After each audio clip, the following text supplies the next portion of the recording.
नमस्कार, मैं हूं अतुल चौरसिया। आपका खर्चा आपकी चर्चा हफ्ता दर हफ्ता हम एक बार फिर से लेकर आए हैं न्यूज़ लॉन्ड्री का हिंदी पॉडकास्ट एनएल चर्चा।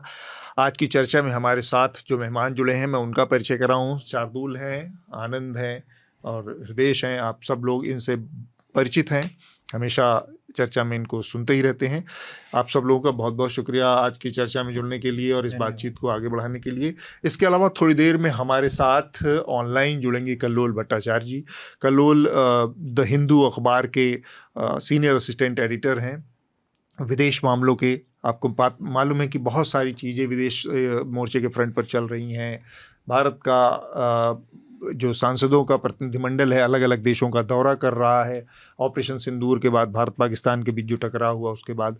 तो उन सब परिस्थितियों को थोड़ा समझने बूझने के लिहाज से आज कल्लोल से हम बातचीत करेंगे। अभी हमारे साथ जुड़े नहीं हैं, उनके आने पर हम बातचीत करेंगे। इसके अलावा एक और जो हमारा कैंपेन है हवा का हक, उससे ज़रूर जुड़ें। हवा का हक हमारा कैंपेन लगातार पूरे साल तक चलने वाला है, फाइट टू ब्रीथ। क्योंकि दिल्ली और उत्तर भारत के तमाम शहरों में आप पाते हैं कि समय समय पर, थोड़े थोड़े समय पर हवा बहुत ख़राब हो जाती है, बहुत बुरी हो जाती है, जिसमें सांस लेना दूभर होता है।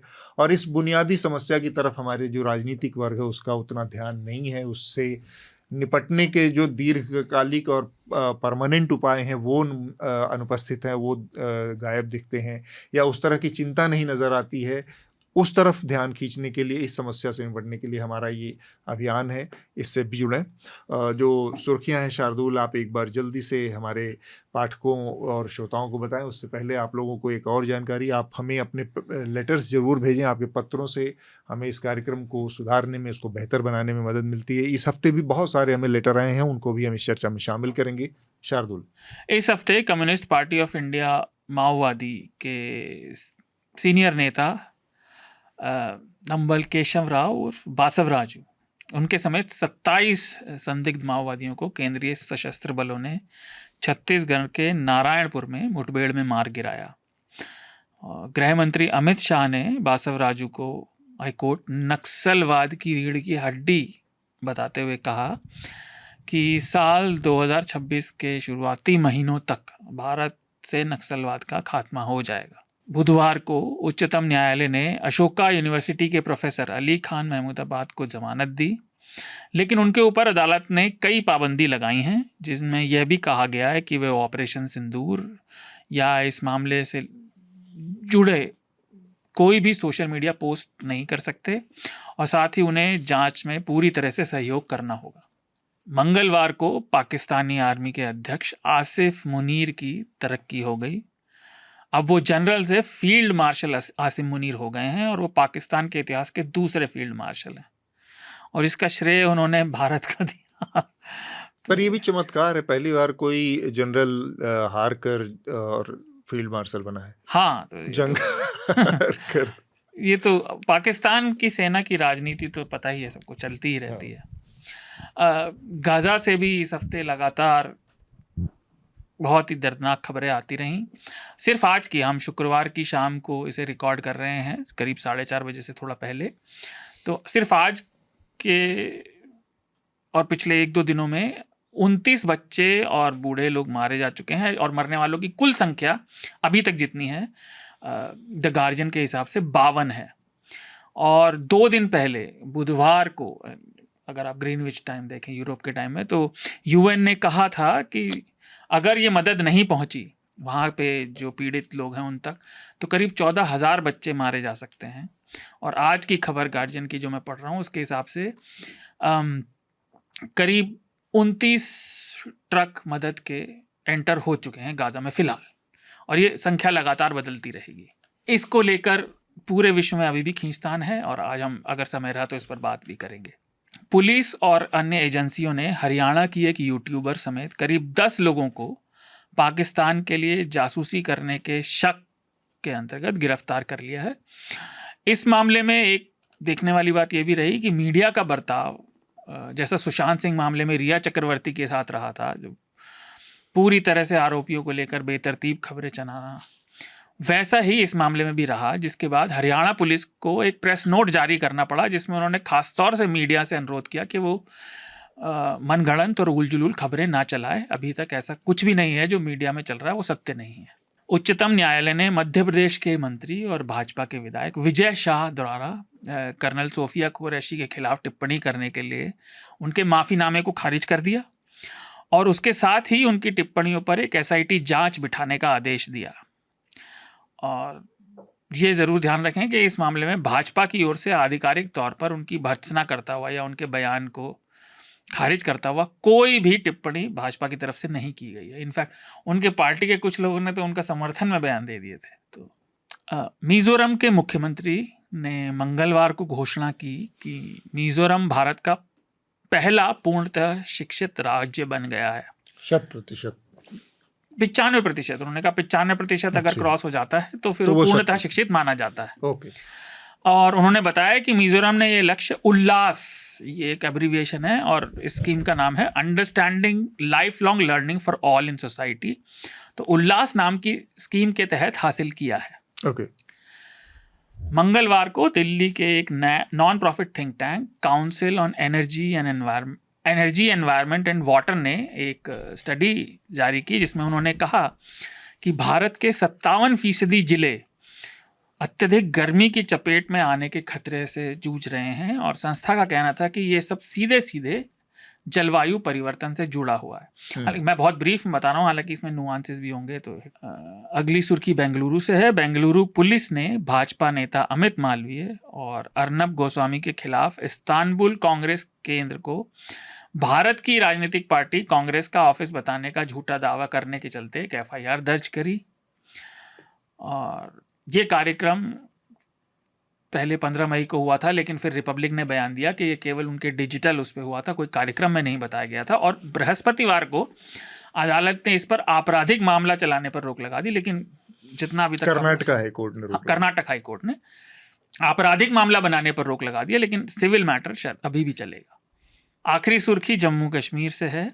सीबीआई ने जम्मू कश्मीर के पूर्व राज्यपाल सत्यपाल मलिक समेत 7 लोगों के खिलाफ केरो हाइड्रो पावर प्रोजेक्ट से जुड़े 2200 करोड़ के प्राधिकरण कामों में भ्रष्टाचार करने के आरोप के चलते एफआईआर दर्ज की है। ये मामला अब चलेगा। ये सुर्खियां थी। तो ये जो आखिरी सुर्खी आपने बताई है ये बड़ी दिलचस्प है। इस मामले में अगर आप कहें तो सत्यपाल मलिक एक तरह से विसल ब्लोअर हुआ करते थे। उन्होंने इस बात की जानकारी दी थी सार्वजनिक रूप से कि ऐसा दबाव उनके ऊपर बनाया गया था। उसके बाद उन्होंने मना किया या इजाज़त दिया या नहीं दिया वो नहीं पता। अब उन्हीं को उस चार्जशीट में आरोपी बनाया गया है। बड़ी मज़े की बात है हृदेश कि अभी तक ऐसा कोई, क्योंकि इस तरह के जो निर्माण कार्य, इंफ्रास्ट्रक्चरल जो निर्माण कार्य होते हैं उसमें राज्यपाल की कोई भूमिका होती नहीं है। ये चुनी हुई सरकार जो होती है राज्यों की या फिर केंद्र की, वो सीधे सीधे उसके लिए रिस्पॉन्सिबल होती है। तो उस लिहाज से बतौर राज्यपाल उनको सीबीआई की किसी चार्जशीट में उनको नामजद करना और उनका नाम शामिल करना, ये कहा जा सकता है भरोसे के साथ कि ये एक तरह के एक डिज़ाइन के तहत उनको फंसाया गया, क्योंकि उन्होंने पीछे काफ़ी हद तक काफ़ी सारी बातें केंद्र सरकार के खिलाफ कही हैं, नरेंद्र मोदी के खिलाफ कही हैं व्यक्तिगत रूप से, इसलिए उनको किसी इसके तहत वो किया जा सकता है। या फिर ऐसा संभव है कि कोई भूमिका बनती है राज्यपाल की भी निर्माण कार्यों में, इंफ्रास्ट्रक्चरल कामकाज में भी। नहीं, अब इस बार में तो ये तो एक जांच का विषय है और इस पर जो आपने राजनीतिक बातें कही उनके विचार और को लेकर विवादों की बात रही है। लेकिन अभी मेरे को कल सोशल मीडिया पे देख रहा था, वो काफ़ी उनकी तबीयत नासाज है और उन्होंने खुद एक ट्वीट करके कहा कि वो इस स्थिति में भी नहीं कि मोबाइल फ़ोन या उठा के लोगों को बात कर पाएँ या जवाब दे पाएँ, इसलिए मुझे कॉल ना करा जाए। अखिलेश यादव का भी ट्वीट में देख रहा था कि वो भी उनको जी करने की बात करें। लेकिन मैं इस विषय पर आपका ध्यान खींचना चाहूँगा सुप्रीम कोर्ट के एक महत्वपूर्ण फैसले के लैंडमार्क डिसीजन को लेकर, जो इससे जुड़ा हुआ तो नहीं है, परंतु वो प्रोजेक्ट्स को क्लियरेंस देने के मामले में एक बहुत महत्वपूर्ण मिसाल कायम करता है। और इस लिहाज से कि 2017 में सरकार ने जो नोटिफिकेशन एक जारी किया था कि एक्स पोस्ट फैक्टो जो क्लियरेंस प्रोजेक्ट्स को दी जाती हैं, उसको लेकर 2017 में सरकार ने एक नोटिफिकेशन जारी किया था और 2021 में उसके बाद एक ऑफिस मेमोरेंडम जारी किया था, जिसके तहत अगर किसी व्यक्ति ने बिना क्लियरेंस लिए प्रोजेक्ट शुरू कर दिया है या प्रोजेक्ट में जो अनुमति दी गई थी उन अनुमति से आगे बढ़ के काम किया है या आपने उसको मॉडिफाई कर दिया है, तो वो अप्लाई कर सकते थे। इसलिए उन्होंने वन टाइम विंडो खोली थी और वो विंडो मार्च से जून के बीच में खोली गई थी, जिसमें 200 से ज़्यादा प्रोजेक्ट्स के लिए लोगों ने एप्लीकेशन लगाई थी, जिसमें ज़्यादातर माइनिंग और कंस्ट्रक्शन के प्रोजेक्ट थे।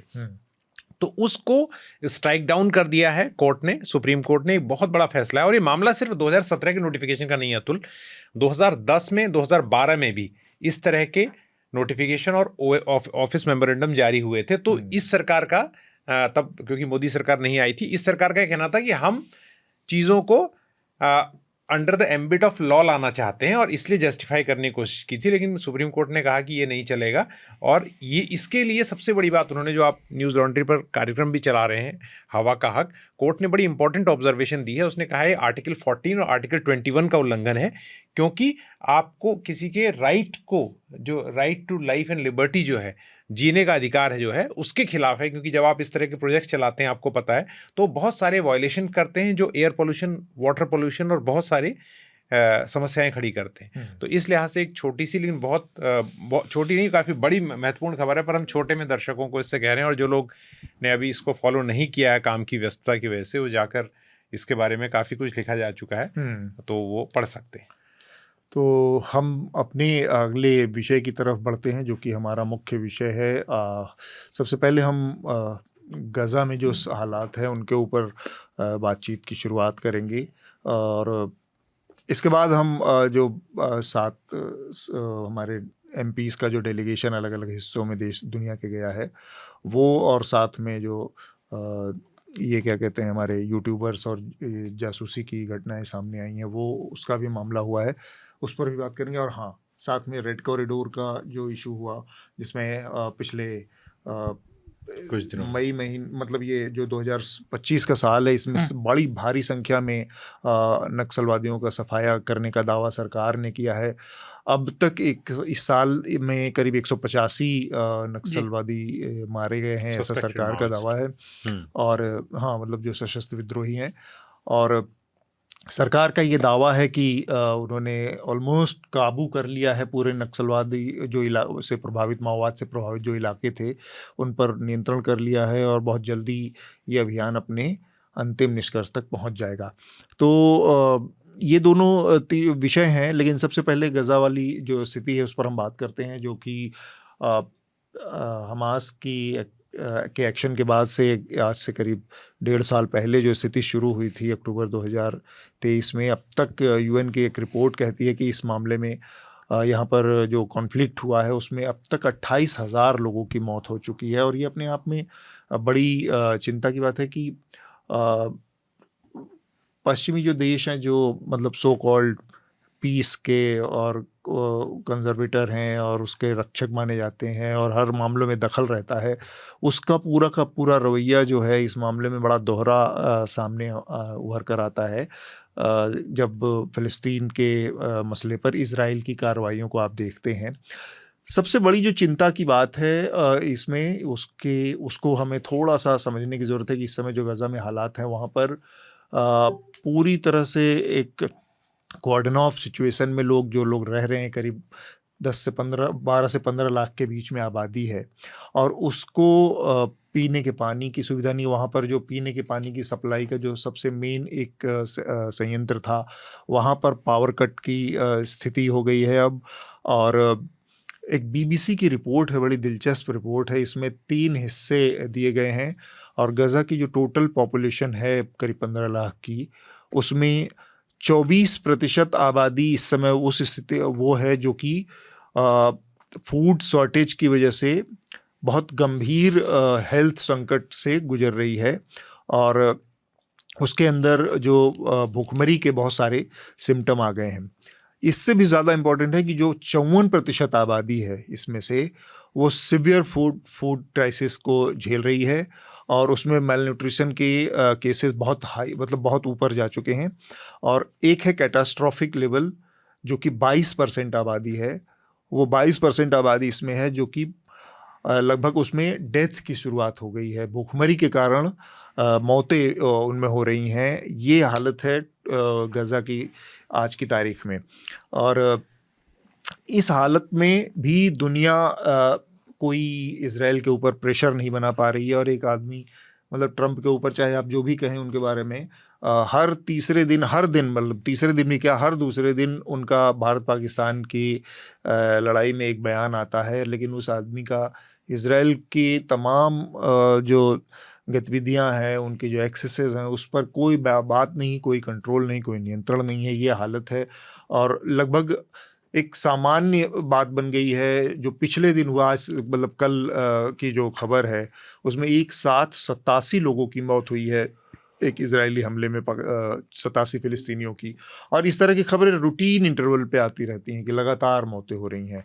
मेरे ख्याल से एक चीज़ इसमें अमेरिका वाली बात पर मैं कहना चाहूँगा कि ट्रंप जो अभी पश्चिम एशिया की यात्रा पे थे, उसमें इजराइल को उन्होंने स्किप किया। और तो ये और उनका बहुत विस्तृत तो नहीं, लेकिन बयान आता रहा है कि 2-3 बयान उन्होंने दिए हैं कि जो सप्लाईज का रुकना, ये जो मानवतावादी संकट जो है उसको लेकर बहुत स्पष्ट शब्दों में तो नहीं, लेकिन उन्होंने इंगित किया है कि जो, और ये उनके जो अनप्रेडिक्टेबल जो उनका नेचर है उसका भी भाग हो सकता है कि कभी कुछ कभी कुछ। तो लेकिन उनका जो ऐसा माना जा रहा था कि बहुत स्मूथ वर्किंग रहेगा नेतन्याहू के साथ, वो नहीं हुआ है। उन्होंने पिछले 1-2 सप्ताह में ऐसे बयान दिए हैं, और इजराइल नहीं जाना वेस्ट एशिया के दूसरे देशों को का भ्रमण करते हुए भी, तो ये भी भ्रमण नहीं, यात्रा कहिए। तो वो भी एक मेरे ख्याल से यह भी इजराइल के लिए एक मतलब चिंता का विषय है। और कई बार जो ये आक्रमण का ज़्यादा इंटेंस होना भी हो सकता है इससे लिंक्ड हो, क्योंकि जो अंतर्राष्ट्रीय दबाव का जब एक पॉइंट आए, उससे पहले ये कई जो अपने मिलिट्री गेन्स कर लेना चाह रहे हैं, यह भी हो सकता है ज़्यादा इंटेंस होने का। ऐसा कई जो है स्ट्रेटेजिक विशेषज्ञ मानते हैं कि अभी जो यूरोप में ब्रिटेन के प्रधानमंत्री और मैक्रोन फ्रेंच जो फ्रांस के राष्ट्रपति हैं, और कनाडा के जो नए चुने गए प्रधानमंत्री हैं, उन्होंने भी इजराइल के खिलाफ बहुत स्पष्ट शब्दों में वक्तव्य जारी किया। तो यूरोप का एक बड़ा भाग जो है उनसे खिसकता जा रहा है, जो कि शुरू में इजराइल का जो यूएन चार्टर के आर्टिकल 51 में सेल्फ डिफेंस का जो राइट है, अगर आप पर कोई अटैक हुआ है, तो शुरू में ये काफ़ी मुखर रूप से इजराइल के समर्थन में आए थे। लेकिन अब यूरोप का भी समर्थन खिसकता जा रहा है। अमेरिका भी अगर पूरी तरह विपक्ष में नहीं तो उदासीन दिख रहा है, न पूरी तरह बहुत जो है एक प्रचंड ढंग से जो समर्थन है वो भी नहीं दिख रहा है। तो इन सब दबावों का भी कारण है कि इजराइल जो है, और जो है डेस्परेट कि इतने समय में जब अंतर्राष्ट्रीय मत बहुत ही खिलाफ हो जाए, उससे पहले मिलिट्री गेन्स कर लो, उससे पहले इनका जो गाज़ा में है कि पूरा मिलिट्री अपना प्रेजेंस जो है सुदृढ़ कर लेना, वो कर लो। ये एक कारण हो सकता है, मुझे लग रहा है। ठीक बात है। शार्दुल, देखिए, आपने जो जिक्र किया, अगर हम बुधवार का दिन मिला लें तो करीब 86 मौत एटलीस्ट एपी के हिसाब से, एसोसिएटेड प्रेस के, हो चुकी है।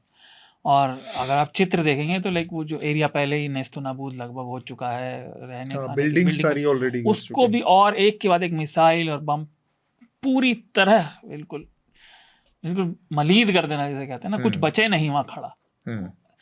और देखिए, आपकी राजनीति कुछ भी हो अंतर्राष्ट्रीय, जैसे जब हमने शुरू में की थी, तो भाई भारत की तरफ से हमारा we don't have skin in the game, हमारी अपनी परेशानियां बहुत हैं। आप किस को एज ए डिप्लोमैट या सरकार क्या कर लेगी केवल कहने के अलावा ही। और यूएन कितना अशक्त है, वो उसको वॉर क्रिमिनल घोषित होने के बाद भी कोई फर्क नहीं पड़ रहा। लेकिन तब भी आप देखते हैं कि एकदम चौधराई जिसे कहते हैं ना, हो जिसकी लाठी उसकी भैंस वाला हिसाब चल रहा है, क्योंकि वो अमेरिका उनकी तरफ है, तो वो सब जारी है। और यूएन कितनी बार घोषित कर चुका है, लगभग दुनिया के सारे देश मिलके कर चुके हैं, साउथ अफ्रीका ने वो स्टार्ट भी किया था। लेकिन कोई फर्क नहीं पड़ रहा। और आप देखते हैं इतना बुरा हाल है आपकी, जो ही मैं कह रहा था, कुछ भी राजनीति हो, लेकिन निरीह बच्चों बूढ़ों के साथ ये सब होता हुआ किसी को अच्छा नहीं लगता। पर इससे कम से कम ये तो पता चल रहा है कि जितना हम प्रगतिशील और मॉडर्न इरा की बात करते थे कि पुराना मिडीवल वहशीपन चला गया, वो कुछ नहीं चला, केवल उत्पीड़न का, मारने का, कुचलने के तरीके बदल गए हैं। अभी भी जिसकी लाठी उसकी भैंस वैसा ही है। और अमेरिका तो कह रहा है, ट्रम्प क्या कह रहे थे कि हम पूरी पॉपुलेशन को साउथ भेज देंगे, मतलब निकाल के। इजराइल क्या कह रहा है, हम स्टेराइल जोन बनाएंगे। स्टेराइल जोन का क्या मतलब, अगर आप किसी इलाके से वहाँ के मूल निवासियों को हटा के उसे स्टेराइल जोन कह रहे हो, तो ये नस्लभेद ही है, ये रेसिज्म ही है, ये एथनिक क्लेंजिंग है, और क्या है। आप इसे, कोई भी समझदार व्यक्ति, कोई भी संवेदनशील व्यक्ति इसे और कैसे देखे। उन्होंने, ठीक है, आप उनकी राजनीतिक चॉइस अलग नहीं करते, वहां से आतंकी हमला हुआ, यही देश भारत को भाषण दे रहे थे कि आपने आतंकी उस पर क्यों मिसाइल दागे, और तुम क्या कर रहे हो भाई, वहां तो आतंकी नहीं है, जरा सा है गाजा। अगर आप एरिया देखो तो कितना सा है, कुछ भी नहीं है। नहीं, पर जो पिछले 1-1.25 साल में, 1.5 साल में हो रहा है, वो जो 28,000 मारे गए हैं, वो सारे के सारे आतंकी हैं क्या? हाँ वही तो, अब तो 3 साल होने को हो जाएंगे, अक्टूबर में 3 साल हो जाएंगे। 2 साल 2 साल 2022 में हुआ था ना, 2 साल पूरे होंगे। लेकिन माफ जो बात मैं बताना चाह रहा था आपको कि वो ये कि इजराइल न केवल गजा पे हमला कर रहा है, आज जब हम इस कार्यक्रम को रिकॉर्ड कर रहे हैं, इजराइल ने लेबनान, साउथ लेबनान में भी आज हमला किया है, आज सवेरे की जो खबर है। अच्छा, तो इजराइल जो है दूसरे मोर्चे पे भी हमला कर रहा है। नेतन्याहू की पॉलिटिक्स इसमें साफ तौर पे समझनी चाहिए। अगर वो इस तरह से जेनोसाइड कर रहे हैं, और मैं तो शुरू से ही कह रहा हूँ लगातार, इससे हमास का जो रिटेलिएशन है, हमास का जो हमला है, हमास को आप जो भी कहें, लेकिन जिस तरह से रिटर्न में इजराइल ने किया है, पूरी तरह से वाइप आउट करने के बाद, वो दूसरे, तो वो नेतन्याहू की पॉलिटिक्स है कि वो अपने अंदर, उनको भी राजनीति इसी पर उनकी टिकी हुई है, और वो कई बार इलेक्शंस जो है अपनी बहुमत हासिल करने में नाकाम रहे हैं, और उनके मतलब he is on a very जो स्लिपरी ग्राउंड। तो ये एक जो सारी चीज़ें हैं, अब वो स्टारवेशन रिलेटेड डेथ्स जो है वहाँ पर कितनी हो चुकी हैं, उसका आंकड़ा अभी बताया गया। जो ह्यूमैनिटेरियन एड के लिए वो कह रहे हैं, हाँ मिनिमम ह्यूमैनिटेरियन एड के लिए मैं अलाउ करता हूँ, ठीक है। लेकिन जब हम बात ये करते हैं कि ट्रम्प क्या कह रहे हैं, और शार्दुल ने सही याद दिलाया और आनंद ने भी कहा कि ट्रम्प की जो राजनीति है वो अनप्रिडिक्टेबल है, और ट्रम्प कह रहे हैं वहां से लोगों को हटाएंगे। लेकिन उससे पहले हम जानना चाहते हैं कि बाइडेन क्या कर रहे थे। America as a nation, as a, उनकी बड़ी कंसिस्टेंट पॉलिसी, वो कौन सा बड़े उनके अलोकप्रियता का एक बहुत बड़ा कारण ये भी था, क्योंकि वो एक तरह से liberal side of the line देखे जाने के बावजूद वो वही काम कर रहे थे ज्यादा उससे। मैं तो हमेशा ही कहता हूँ कि अमेरिका में जो लिबरल डेमोक्रेट्स हैं, कई बार वो छुप के वो काम करते हैं जो खुल के रिपब्लिकन राष्ट्रपति ट्रम्प जो है वो कहते रहे।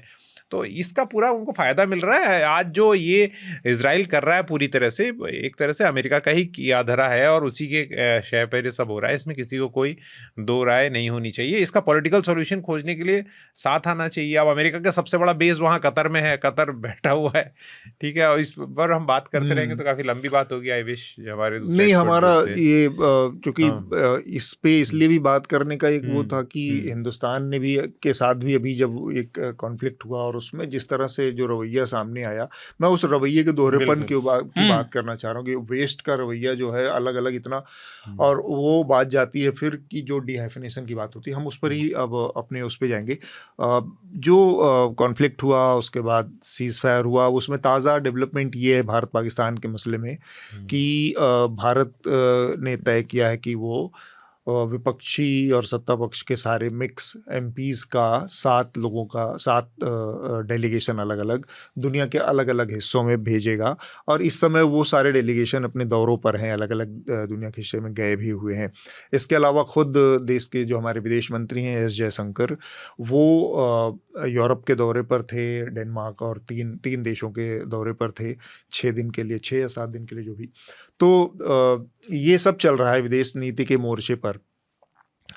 भारत की जो जब ये जो कॉन्फ्लिक्ट हुआ, हमने इस पर पिछले हफ्ते भी बात की थी, उससे पिछले हफ्ते भी, कि जो सैन्य रणनीति थी वो बड़ी कंसिस्टेंट थी, और उसमें जो अचीवमेंट थे वो बहुत ही पुख्ता तरीके से भारत के जो डीजीएमओ और जो प्रेस कॉन्फ्रेंस की गई, जो जिसमें आर्मी के ऑफिसर्स ने पार्टिसिपेट किया, तो उन्होंने बहुत ही डॉक्यूमेंटेड तरीके से पुख्ता प्रमाणों के साथ अंतिम समय में जो प्रेस कॉन्फ्रेंस की वो सारे सबूत रखे। तो एक चीज़ तो ये था कि जो जो जीत थी या जो उसमें हासिल था, जो अचीवमेंट था, उसके पुख्ता बाकायदा सबूत थे।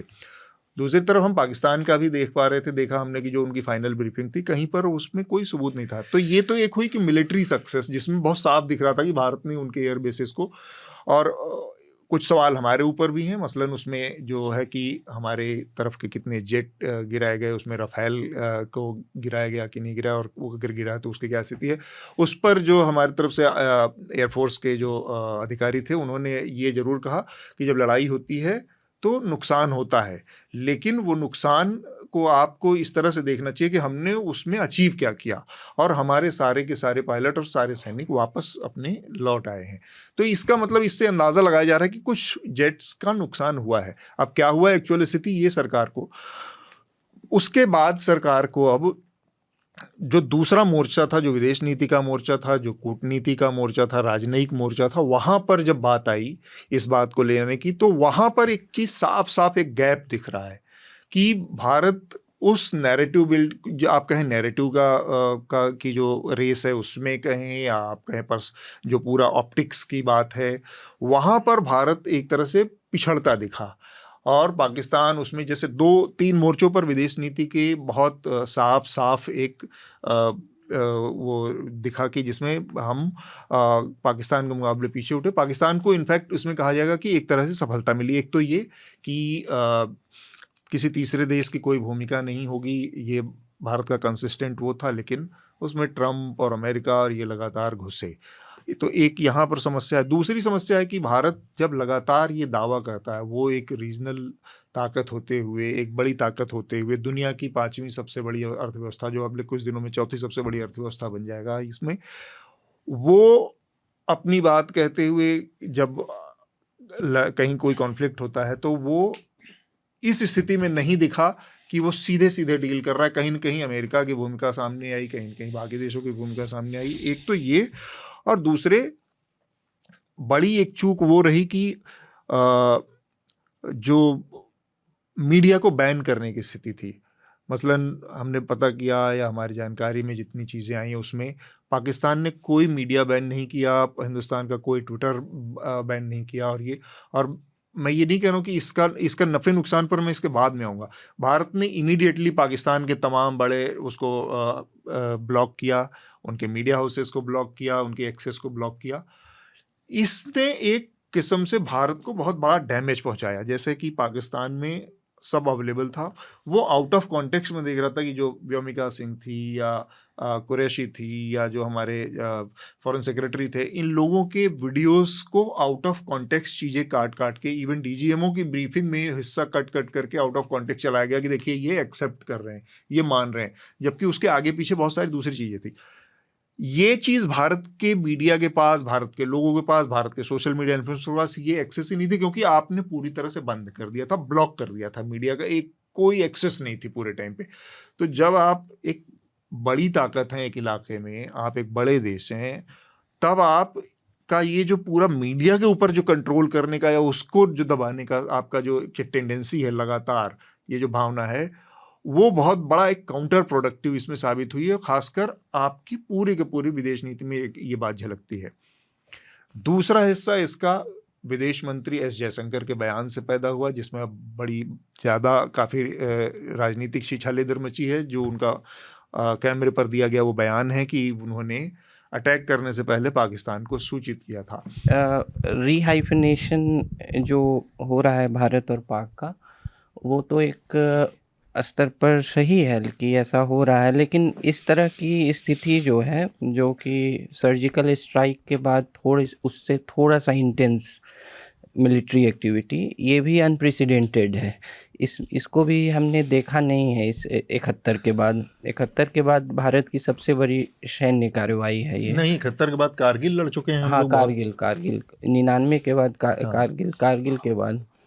तो कारगिल को भी मैं इसलिए नहीं कहूँगा क्योंकि वो पाकिस्तान के अंदर इतना भारत नहीं गया था, वो जो है अपनी ही सीमा में लड़ रहे थे अपनी हम। ही सीमा में लड़ रहे थे। तो बिल्कुल। स्ट्राइक्स जो है अंदर तक जाकर ये 71 के बाद, इसलिए मैं उस दृष्टि से कह रहा हूँ। तो एक तो है कि इस ऐतिहासिक परिप्रेक्ष्य में हम नहीं जानते थे कि वेस्ट का क्या रवैया होगा, कि जब एक्चुअल कॉन्फ्लिक्ट की स्थिति आएगी।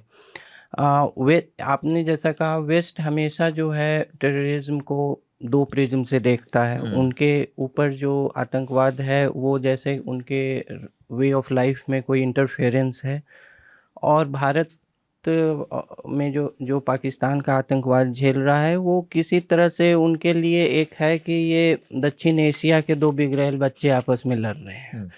तो इसको एक ऐतिहासिक प्रिज्म से वो देखता है कि इन लोगों का ऐतिहासिक कोई समस्या है, उसको ये लोग सुलझा रहे हैं। अमेरिका में तो इतना महान आदमी आ गया कि वो कह रहे हैं कि हजारों वर्ष से लड़ रहे हैं ये लोग, सेंचुरी से। सुलझा, ऐसा पगलेट और आदमी आ उनके गया। ऊपर जो आतंकवाद है वो किसी तरह का वो उनके जीवन शैली के साथ कोई हस्तक्षेप है। तो वेस्ट का ये नज़रिया रहा है। और वेस्ट जो है पाकिस्तान से के प्रोपेगेंडा का कई बार शिकार हुआ है। वो मतलब उनकी विश्वसनीय जो मीडिया संस्थाएं हैं वो भी इसका शिकार होती रही हैं। यहाँ तक कि मुझे याद है कि 1993 में वी.एस. नैपॉल ने एक टाइम्स ऑफ इंडिया के संपादक दिलीप पादगांवकर को एक इंटरव्यू दिया था। उसमें उन्होंने कहा कि इंडिपेंडेंट अखबार लंदन में से जो निकलता था अब वो डिजिटल पेपर हो गया है। तो उसमें पढ़ा उन्होंने, और काफ़ी इम्फेटिक ढंग से कहा गया था कि जो कश्मीरी पंडितों का पलायन जो हुआ है कश्मीर से, वो भारतीय स्टेट द्वारा करवाया गया है कि ताकि स्वतंत्र रूप से मिलिट्री कार्रवाई की जा सके। और इसको बहुत स्पष्ट ढंग से लिखा गया था एज ए रिपोर्ट, ये कोई ओपिनियन नहीं था। तो उन्होंने कहा कि इस तरह का मतलब वहाँ के प्रतिष्ठित अखबारों में भी इस तरह का, तो पाकिस्तानी नैरेटिव का वेस्ट जो है पहले से बड़ा कंज्यूमर रहा है। खासकर ब्रिटेन, खासकर वो सोचता है कि ये थोड़ा कमज़ोर बच्चा है, ये जो हम लोगों ने विभाजन करवाए हैं तो उनको पैट्रोनाइज करने की जरूरत महसूस होती है। उनको अभी भी बाप की ही नज़र से देख रहे हैं। और भी वजह तो और भी थोड़ा सा और भी कई और भी वजह हैं, शार्दुल बताएंगे। तो और तो विदेश नीति का सवाल है। एक तो हम जो है एक डिजिटल एज में डिप्लोमेसी के भी, ट्विटर डिप्लोमेसी जिसको कहा जाता है, और ट्रंप का श्रेय लेना, मैं ये नहीं मानता हूँ अभी भी जो भी है कि जो है भारत मध्यस्थता के लिए अमेरिका को अप्रोच किया, लेकिन ट्रंप का जो ये क्रेडिट लेने का है इंस्टेंट। नहीं, पर मार्को रूबियो के बयान को क्या कहेंगे आप फिर? नहीं, वो भी उन्हीं के टीम के हैं, उनको डिफेंड करना है अपने प्रेसिडेंट को। लेकिन ये है ना कि ट्रंप का एक ट्रांजैक्शनल स्टेट्समैनशिप का, कि जैसे एक व्यापारवाद लेन देन का जो स्टेट्समैनशिप है, उस पर उसको मतलब ये एक प्राइज के तौर पे कि भारत पाकिस्तान, क्योंकि उनका जो इनिशियल अपील था कि यूक्रेन में वो कुछ करवा देंगे या गाज़ा में कुछ करवा देंगे, वो नहीं हुआ। तो अब ये एक बड़ा प्राइज़ है उनके लिए कि हमने ऐसा करवाया। और वो अपने राष्ट्रीय हित के लिए, वो अगर अंतर्राष्ट्रीय राजनीति जो है अपने राष्ट्रीय हित की ही रक्षा है, तो वो उस अपने प्रिज्म से देख रहे हैं। हमको अपने तरफ से देखना चाहिए। हमारे लिए वो अच्छा नहीं हुआ।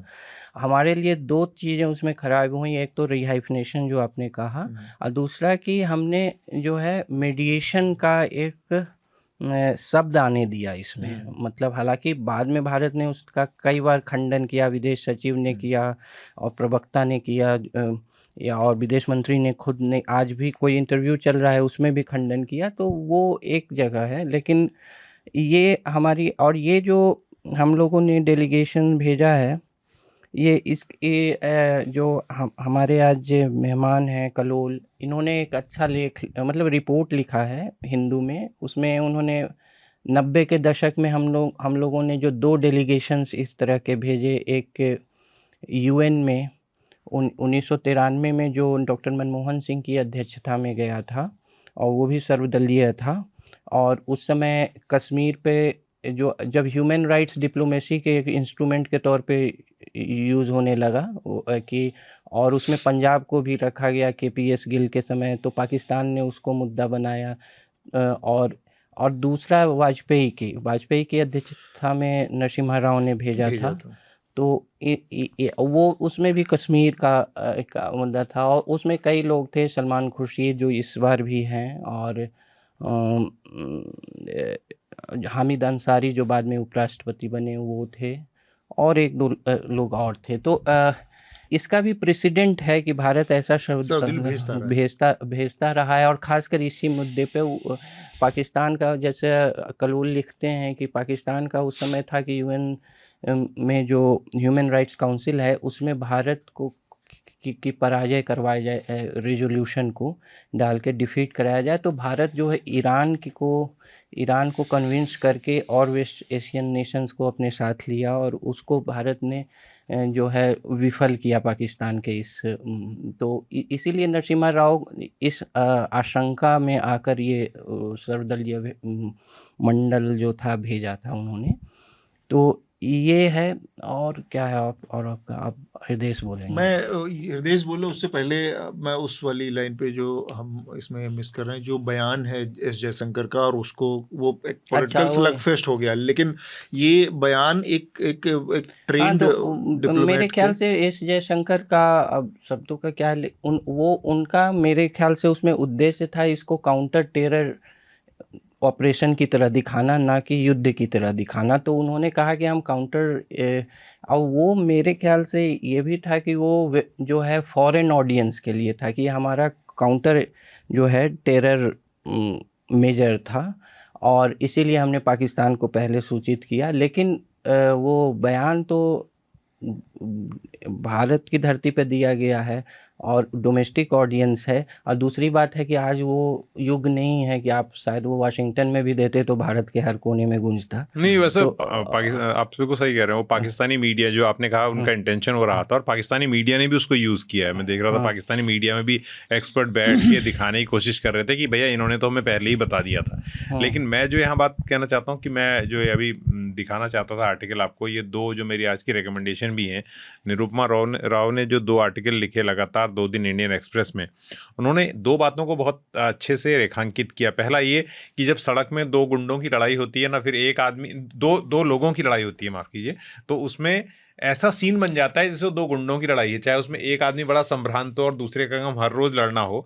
तो ये नुकसान भारत को अब हुआ है कि जो उसका जो एक बार फिर से वो रीजनल स्टेटस में दिखाई दे रहा है विश्व में, एक महाशक्ति बनने की दिशा में जो बढ़ने की बात चल रही थी, उसको देखते हुए हम एक साथ अपने को चाइना, अमेरिका, जर्मनी, ब्रिटेन, इन लोगों के साथ रखना चाहते थे हाई टेबल पर, लेकिन वो एक बार फिर से उसकी जो पहचान है वो इस लेवल पर हो गई। दूसरी बात यह है कि इस पूरे खेल में जो डिप्लोमेटिकली वो निकल के आया है वो ये है कि अब ये स्पष्ट हो गया है कि चाइना किस ओर है, और भारत के ऊपर एक प्रेशर है कि एक बार फिर से वो वेस्ट के ब्रैकेट में, जो उसकी नीति हमेशा से नॉन अलाइनमेंट वाली और ये सब रही है, और कम से कम ये बात को कहते रहा है भारत, वो उसके लिए बहुत अनटेनेबल सिचुएशन एक होने जा रही है, क्योंकि चाइना का साफ तौर पे दिखाई दिया उसी के हथियारों से वो लड़ रहे हैं। और ये भी कि अमेरिका भारत के साथ इतने, जैसा आनंद ने भी इशारा किया कि ट्रंप की आदत ट्रांजैक्शन करने की, डील करने की, व्यापार करने की है, और जो 6 बार लगातार ये कह चुके हैं वो कि मैं इन दोनों देशों कह रहा था कि why are fighting, let's do some business है, ये वो भारत उनका सबसे बड़ा बिजनेस एलाई हो सकता है। इतनी बड़ी इकोनॉमी है जो देश की, दुनिया की 4 सबसे बड़ी इकोनॉमीज में, उसको होने के साथ उन्होंने कभी भी भारत के पक्ष में माहौल बनाने की, भारत के पक्ष से बोलने के बजाय वो हमेशा इस तरह से दिखाया कि मैं दोनों से कह रहा हूं कि लड़ाई मत करो, और उनका बिचौलिए वाला रोल जो है वो दिखाई दे रहा है। तो भारत के लिए ये बहुत है। चौथी बात जो आपने कही मीडिया की, उसके वो सेकंड आर्टिकल में अपना ये लिखते हैं कि भारत के मीडिया का, जो टेलीविजन मीडिया की मैं बात कर रहा हूँ, का जो रवैया रहा, उसके बाद वर्ल्ड मीडिया के लिए, क्योंकि जब होता है ना, ऐसे माना कि अगर इराक ईरान में भी लड़ाई हो रही है तो हम देखते वहाँ का मीडिया क्या कह रहा है, जो पास में बैठे हुए पत्रकार हैं वो क्या कह रहे हैं, उसको सुन के हम अपनी एक क्रेडिबल न्यूज़ तैयार करने की कोशिश करते हैं कि हर कोई वहाँ तो हो नहीं सकता।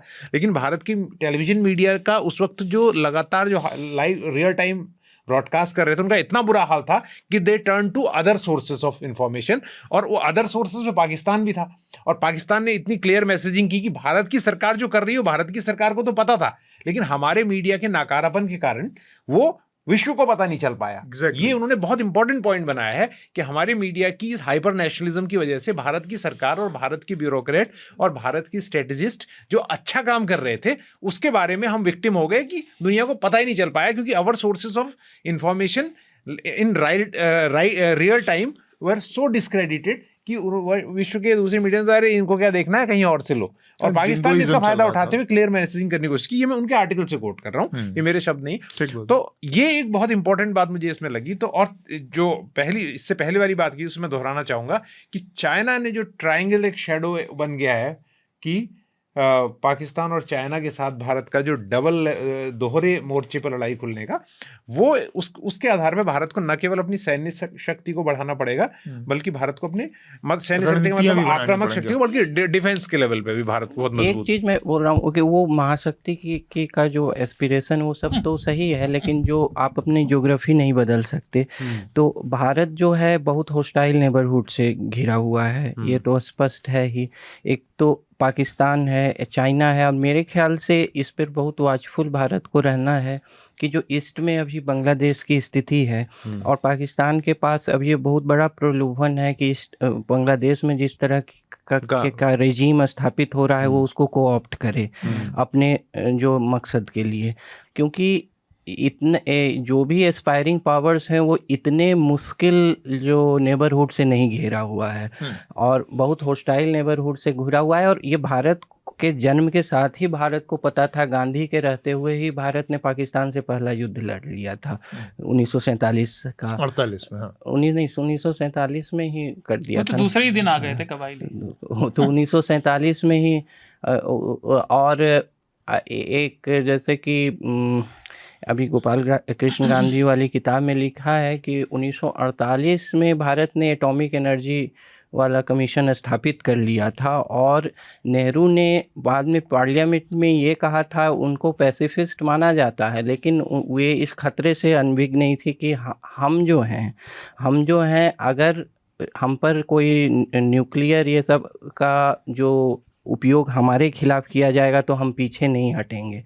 मतलब नो फर्स्ट यूज़ का था, लेकिन उन्होंने बयान दिया था कि न्यूक्लियर प्रोग्राम अगर हमारा डेवलप होता है, न्यूक्लियर वेपन्स का हम पे यूज़, और मेरे ख्याल से इसमें नेबरहुड कौन था उस समय, यही लोग, चाइना पाकिस्तान, तो हम उससे पीछे नहीं हटेंगे। और पार्लियामेंट में कहा था उन्होंने, भारत तो जो है इस तरह के जो मुश्किल नेबरहुड से है, ये हृदय जी सही बोल रहे थे कि भारत को डिफेंस अब जो प्रिपेयर्डनेस जो है ज़्यादा रखनी होगी। महाशक्ति की आकांक्षाएं अपनी जगह हैं, लेकिन आप अपने जियोपॉलिटिक्स और जियोग्राफी को नहीं बदल सकते हैं। जैसे 71 का भी जो वॉर था उसकी सक्सेस के पीछे बहुत बड़ा हाथ था, क्योंकि चाइना उस समय पूरी तरह से एकदम शांत मूक दर्शक बना रहा और इस पार के कॉन्फ्लिक्ट में वो चीज़ नहीं दिखती है। इनफैक्ट वो इसलिए बना रहा है क्योंकि इंदिरा गांधी ने उसकी तैयारी की थी पहले से कि वो चाइना बीच में नहीं आएगा। और नहीं तब चाइना और रसिया का शायद जो आज की स्थिति है वो एकदम अलग थी। तब रसिया और चाइना कॉम्पीट कर रहे थे एक दूसरे से, भरोसा नहीं और इंदिरा गांधी ने treaty of friendship Soviet union से साइन की थी और वो बहुत बड़ा बल मिला था उसके पीछे। तो और उन्होंने दिसंबर तक का वेट किया सेना ने ताकि वो पूरा बर्फ से रास्ता बंद हो जाए। ये मैं शार्दुल के पास आऊं, उसमें ये पूरी की पूरी स्थिति तो आपने बहुत अच्छे से समझाई है। शार्दुल, आप अपनी बात पहले रखें, फिर उसमें एक दो चीज और दो पहलू हैं इसके जिसको हम उस नजरिए से भी थोड़ा सा हमें देखने की जरूरत है। तो कई सारी बातें, तो एक तो जो आपने बात कही जयशंकर जी के बयान वाली, मैं उस पर बता दूं, MEA ने स्टेटमेंट दिया है कि वो राहुल गांधी ने मेरे ख्याल से सबसे पहले कहा था, तो वो उनकी गलत फहमी है। जयशंकर जी ने पहले नहीं, जब ऑपरेशन का कार्रवाई हो गई तब उन्हें इन्फॉर्म किया कि हमने यहाँ हिट किया है और हमारा ये लिमिटेड ऑपरेशनल होता। नहीं, एक चीज जयशंकर ने जो कहा और MEA ने जो सफाई दी, ये दोनों बहुत अलग अलग चीजें। क्या चीज इस्तेमाल हो रही है, क्या नहीं इस्तेमाल हो रही है, ये बहुत इंपॉर्टेंट चीजें हैं। जयशंकर जी के बयान में ये साफ है कि ऑपरेशन कमेंस होने के बाद पाकिस्तान को नहीं साफ है, मैंने सुना है। खैर कोई बात नहीं। तो पहली बात परंतु एमईए ने अपनी सफाई में बात की एमईए ने साफ कहा है कि हाँ। हमने पहले नहीं इन्फॉर्म किया। इनफैक्ट आसिम मुनीर ने एक इंटरव्यू में साफ बोला है कि ये हास्यास्पद बात है। ये रायता ऐसा फैलने के बाद समेटने की चीज है ये, नहीं, हाँ। नहीं, नहीं, पर मुझे ये- लगता है जो इसमें MA कर इसमें वो नहीं हुआ। मुझे इसमें लगता है वो इसमें होना इसमें ये जरूर असंभव कि, है, नियर हाँ, नियर उसको- इम्पॉसिबल। उसको मिस इंटरप्रेट भी किया गया हाँ, है। वो ये- मिस इंटरप्रेट किया है। और दूसरी बात, जो क्रमशः बोलूंगा, जो आपने चाइना वाली बात की तो उसके पीछे एक और कारण था। चाइना उस समय उतनी बड़ी आर्थिक शक्ति नहीं था। आप डिफेंस बात है। या स्ट्रैटेजिक मिलिट्री पावर तभी बन सकते हैं जब आपके पास होने की मादा हो उसके लिए आपका आर्थिक शक्ति होना नहीं, बड़ा पर चाइना जरूरी है। 62 में इंडिया को के साथ हरा लड़- चुका। लड़ 62 चुका में है। इंडिया को हराना मतलब ये थोड़ी है कि आप जो आज इकोनॉमिक सुपर पावर है, जो वो फ्लेक्स कर सकता नहीं, है वो असल में, ठीक है, पर 71 की लड़ाई वो में 90 के बाद से चाइना में तेजी से हुआ है। जो उन्होंने अपने यहाँ प्रगति करी है, उसके लिए आपका आर्थिक रूप से सशक्त होना बहुत जरूरी है, क्योंकि लड़ाई में लगता है बहुत पैसा और उस इन्फ्लुएंस को फ्लेक्स करने में लगता है बहुत पैसा। इसलिए वो इतना आसान तब नहीं था। ऑफ कोर्स उसमें रशिया वाला फैक्टर भी था, पर उसके पीछे कारण ये, अब क्यों नहीं सुन रहा वो रशिया की, इसीलिए नहीं सुन रहा। अब तो अमेरिका की सुनने को बेताब है, चाइना की। सिर्फ चाइना स्टेटमेंट में बोलूंगा, हम चाइना पे बात नहीं कर रहे। चाइना की ये स्टेटेड मिनेटेड पॉलिसी है और ये कंसिस्टेंट है आज से नहीं, डेंग जाओपिंग के जमाने से, कि China believes in maintaining it's periphery. और आज उनकी पेरिफेरी में, भले ही वो जियोग्राफिकल पेरिफेरी ना हो, उनकी पेरिफेरी अमेरिका है, और इसीलिए वो पाकिस्तान को सशक्त बनाता है, जिससे इंडिया बिजी रहे। अगली बात जो आपने बात कही, आपको याद होगा जब 2 हफ्ते पहले हम बात कर रहे थे तो मैं कह रहा था हिंदुस्तानियों को, मैंने बोला था उसमें कि लॉन्ग टर्म दुश्मनी करनी नहीं आती। उसका मतलब क्या है कि स्ट्रैटेजी आपको लंबे समय बनानी पड़ेगी। यूके खासतौर से, एक तो वेस्ट की जब हम बात कर रहे हैं तो वेस्ट एक यूनिफाइड एंटिटी नहीं है। खासतौर से जो यूके की बात करें, यूके का मीडिया इतना इन्फ्लुएंस क्यों होता है कि यूके, पहली बात तो यूके एज अ नेशन, आप देखेंगे ऐतिहासिक जो उनकी गलतियां हैं उन्हें वो एड्रेस करने से बचता है। इजराइल पाकिस्तान उसका दूसरा एग्जाम्पल है, इस पर हम बात कर रहे थे, है ना। भारत पाकिस्तान भी उसी तरह का। और यूके की लोकल पॉलिटिक्स में पाकिस्तानी प्रवासियों का एक बड़ा हाथ है, और खासतौर से मीरपुर का, लाइक मीरपुरी वहां पे ओवरवेलमिंग नंबर पे है, मीरपुर जिले के, जो पाकिस्तान ऑक्यूपाइड कश्मीर में है। 50% से ज्यादा लोग पाकिस्तानी मूल के मीरपुर के हैं वहां, और उनका दखल लंदन की पॉलिटिक्स में है। और दूसरा, पाकिस्तान से आपके कितने ही, आपका कोई भी राजनीतिक प्रदेश हो, आपका मतभेद हो, उसके बारे में अलग अलग राय हो सकती है, लेकिन आपको मानना पड़ेगा पाकिस्तान की लॉन्ग टर्म स्ट्रैटेजिक पॉलिसी है इंडिया का विरोध। इसलिए उनके लोग बैठे हैं जो उस मैसेज को सीधे पहुंचाते हैं। आप देखिए, इसका एग्जांपल मैं देता हूं, नजम सेठी को सभी मामलों में एक इज्जतदार पत्रकार माना जाता है। वो क्या कह रहे थे भारत के चैनल पे कि ये तो भारत का फॉल्स फ्लैग ऑपरेशन था पहलगाम। ये आपको बताता है कि आपको लॉन्ग टर्म स्ट्रैटेजिक मीडिया में भी डालने पड़ते हैं। भारत सरकार का मीडिया से जो आचरण है वो इसमें सबसे बड़ी दिक्कत है। आपको अपने विरोधियों को भी, यानी ईमानदार पत्रकारों को भी, जो आपकी आलोचना करें, उनमें भी इन्वेस्ट करना पड़ता है लॉन्ग टर्म, जिससे कि आपकी कोर पॉलिसी बनी रहे। वो कोर जब आपका मैसेज आए, जैसे पाकिस्तान से लड़ाई, अब पाकिस्तान से भारत दुश्मनी माने या ना माने, लेकिन पाकिस्तान दुश्मनी माना हुआ है, तो आपको वो लॉन्ग टर्म स्ट्रैटेजीज अप्लाई करनी पड़ेंगी, उनमें इन्वेस्ट करना पड़ेगा, जिसके गेन्स और जिसके नतीजे 5-10 सालों में भी नहीं मिलते, वो लॉन्ग टर्म होते हैं। एक और बात, डीहाइफनेशन की जो आपने बात कही थी, डीहाइफनेशन देखिए, एक ये भारतीय मीडिया में मैंने ज्यादा देखा। दुनिया की किसी भी पावर को कोई मतलब नहीं कि पाकिस्तान से भारत का क्या हो रहा है क्या नहीं हो रहा। भारत अपनी आर्थिक स्थिति जब मजबूत करेगा, भारत जब अपनी मैसेजेस को साफ रखेगा, भारत जब उनके हित में बात करेगा तो वो भारत के हित की बात करेंगे। पहले क्या होता था कि यहाँ पे जैसे कहते हैं ना, थोड़ा सा रिस्ट्रेंट, अगर आप जरूरत से ज्यादा रिस्ट्रेंट करते हैं तो फिर आप रिस्ट्रेंट नहीं, दब्बू हो जाते हैं। और ये एक हमारी विदेश नीति में बदलाव आया है, क्योंकि पहले हमारी उतनी काबिलियत नहीं थी। और एक और बात थी, अब पाकिस्तान विदेशी ताकतों के लिए, खासतौर से अमेरिका और वेस्टर्न पावर्स के लिए उतना जरूरी नहीं है। 2008 के समय पे आप याद करिए, तब उनके वो anti terror, war against terror पूरे अपने चरम पे था। लेकिन ओसामा बिन लादेन के पाकिस्तान में मिलने के बाद और उसके बाद के जैसे हालात बदले हैं, आज की डेट में पाकिस्तान उन लोगों के लिए इतना जरूरी नहीं है।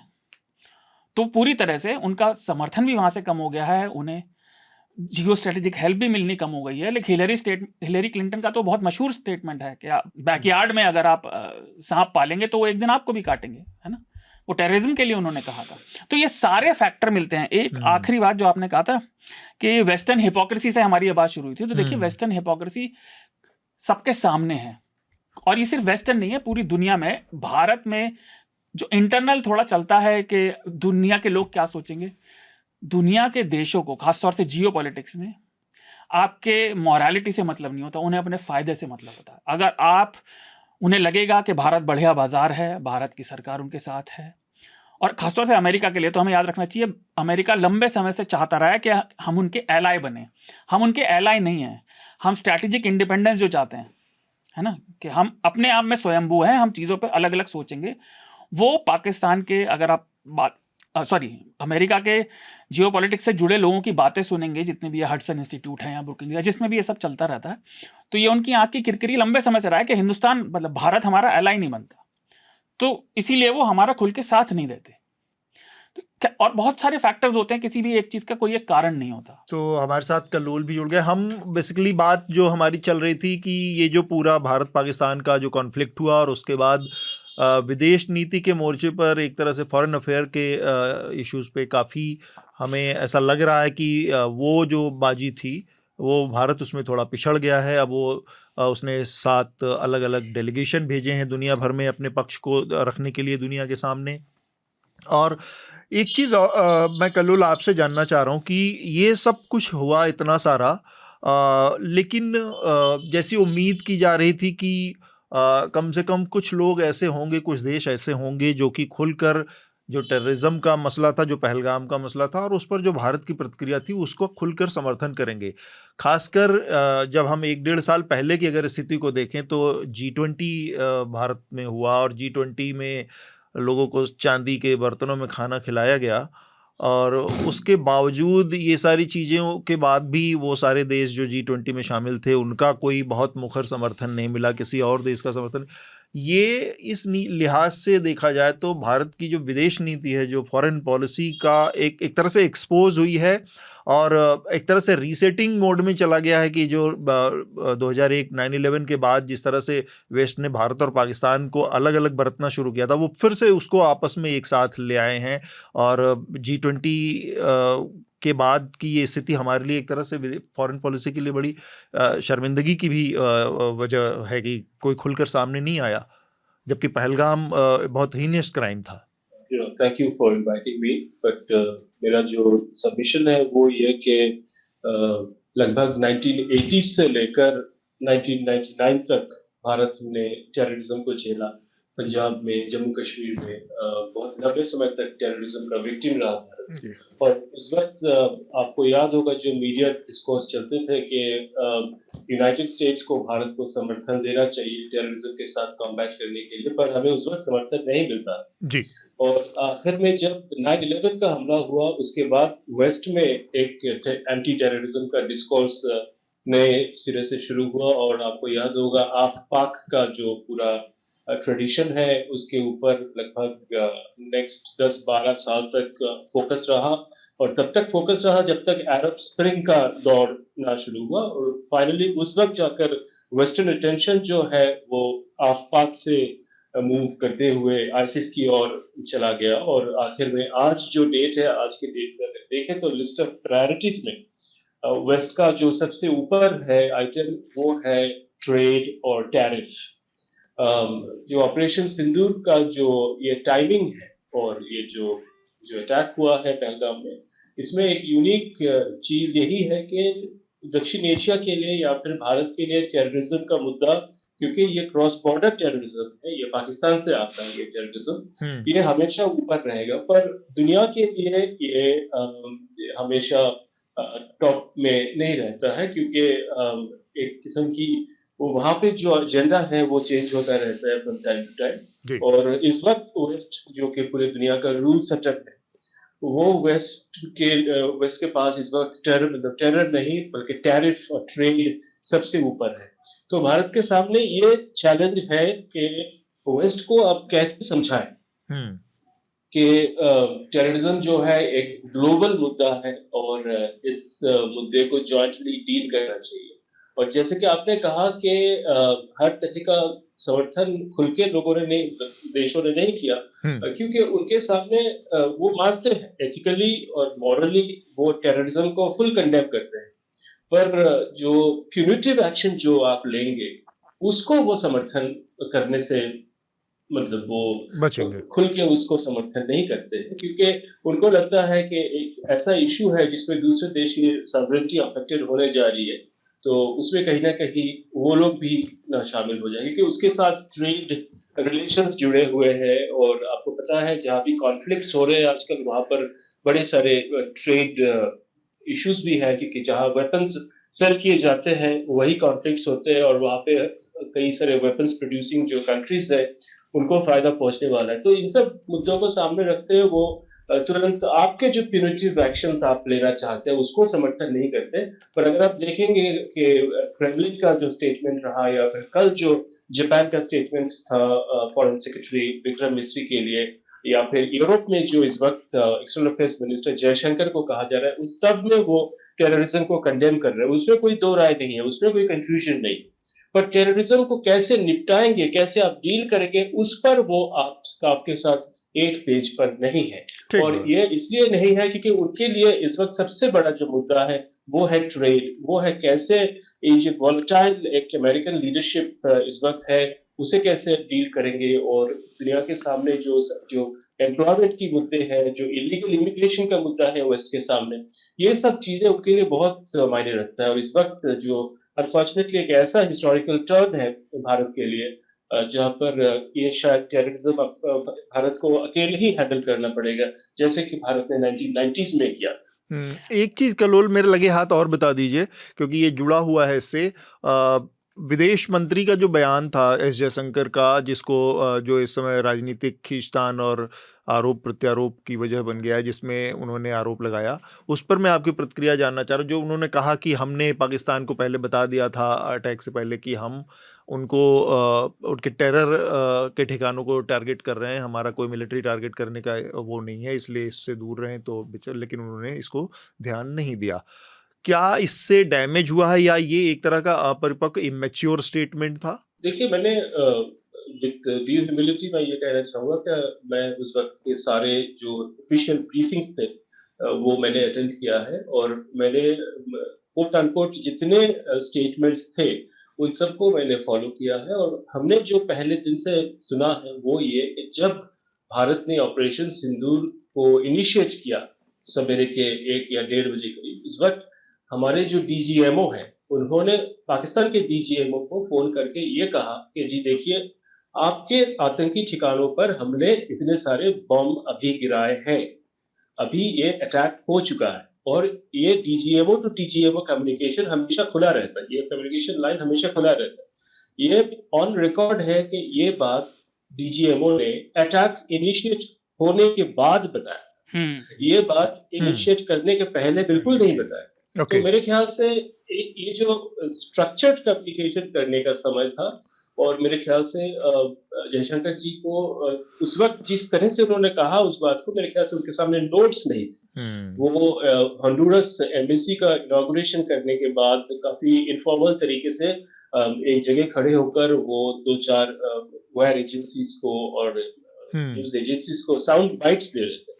क्या है कि अगर वो अपने ऑफिशियल्स के नोट्स सामने रखकर बात वो रखते तो मेरे ख्याल से काफी उसमें क्लैरिटी होती, क्योंकि उन्होंने मेरे ख्याल से उन्होंने जो कहना चाहा वो यही कि हमने अटैक के साथ मतलब अटैक के तुरंत बाद हमने पाकिस्तान को ये इन्फॉर्म किया था कि देखिए, हम इसे मिलिट्री टू मिलिट्री कॉन्फ्लिक्ट नहीं बनाना चाहते, हम इसे एंटी टेरर ऑपरेशन ही बना के रखना चाहते हैं।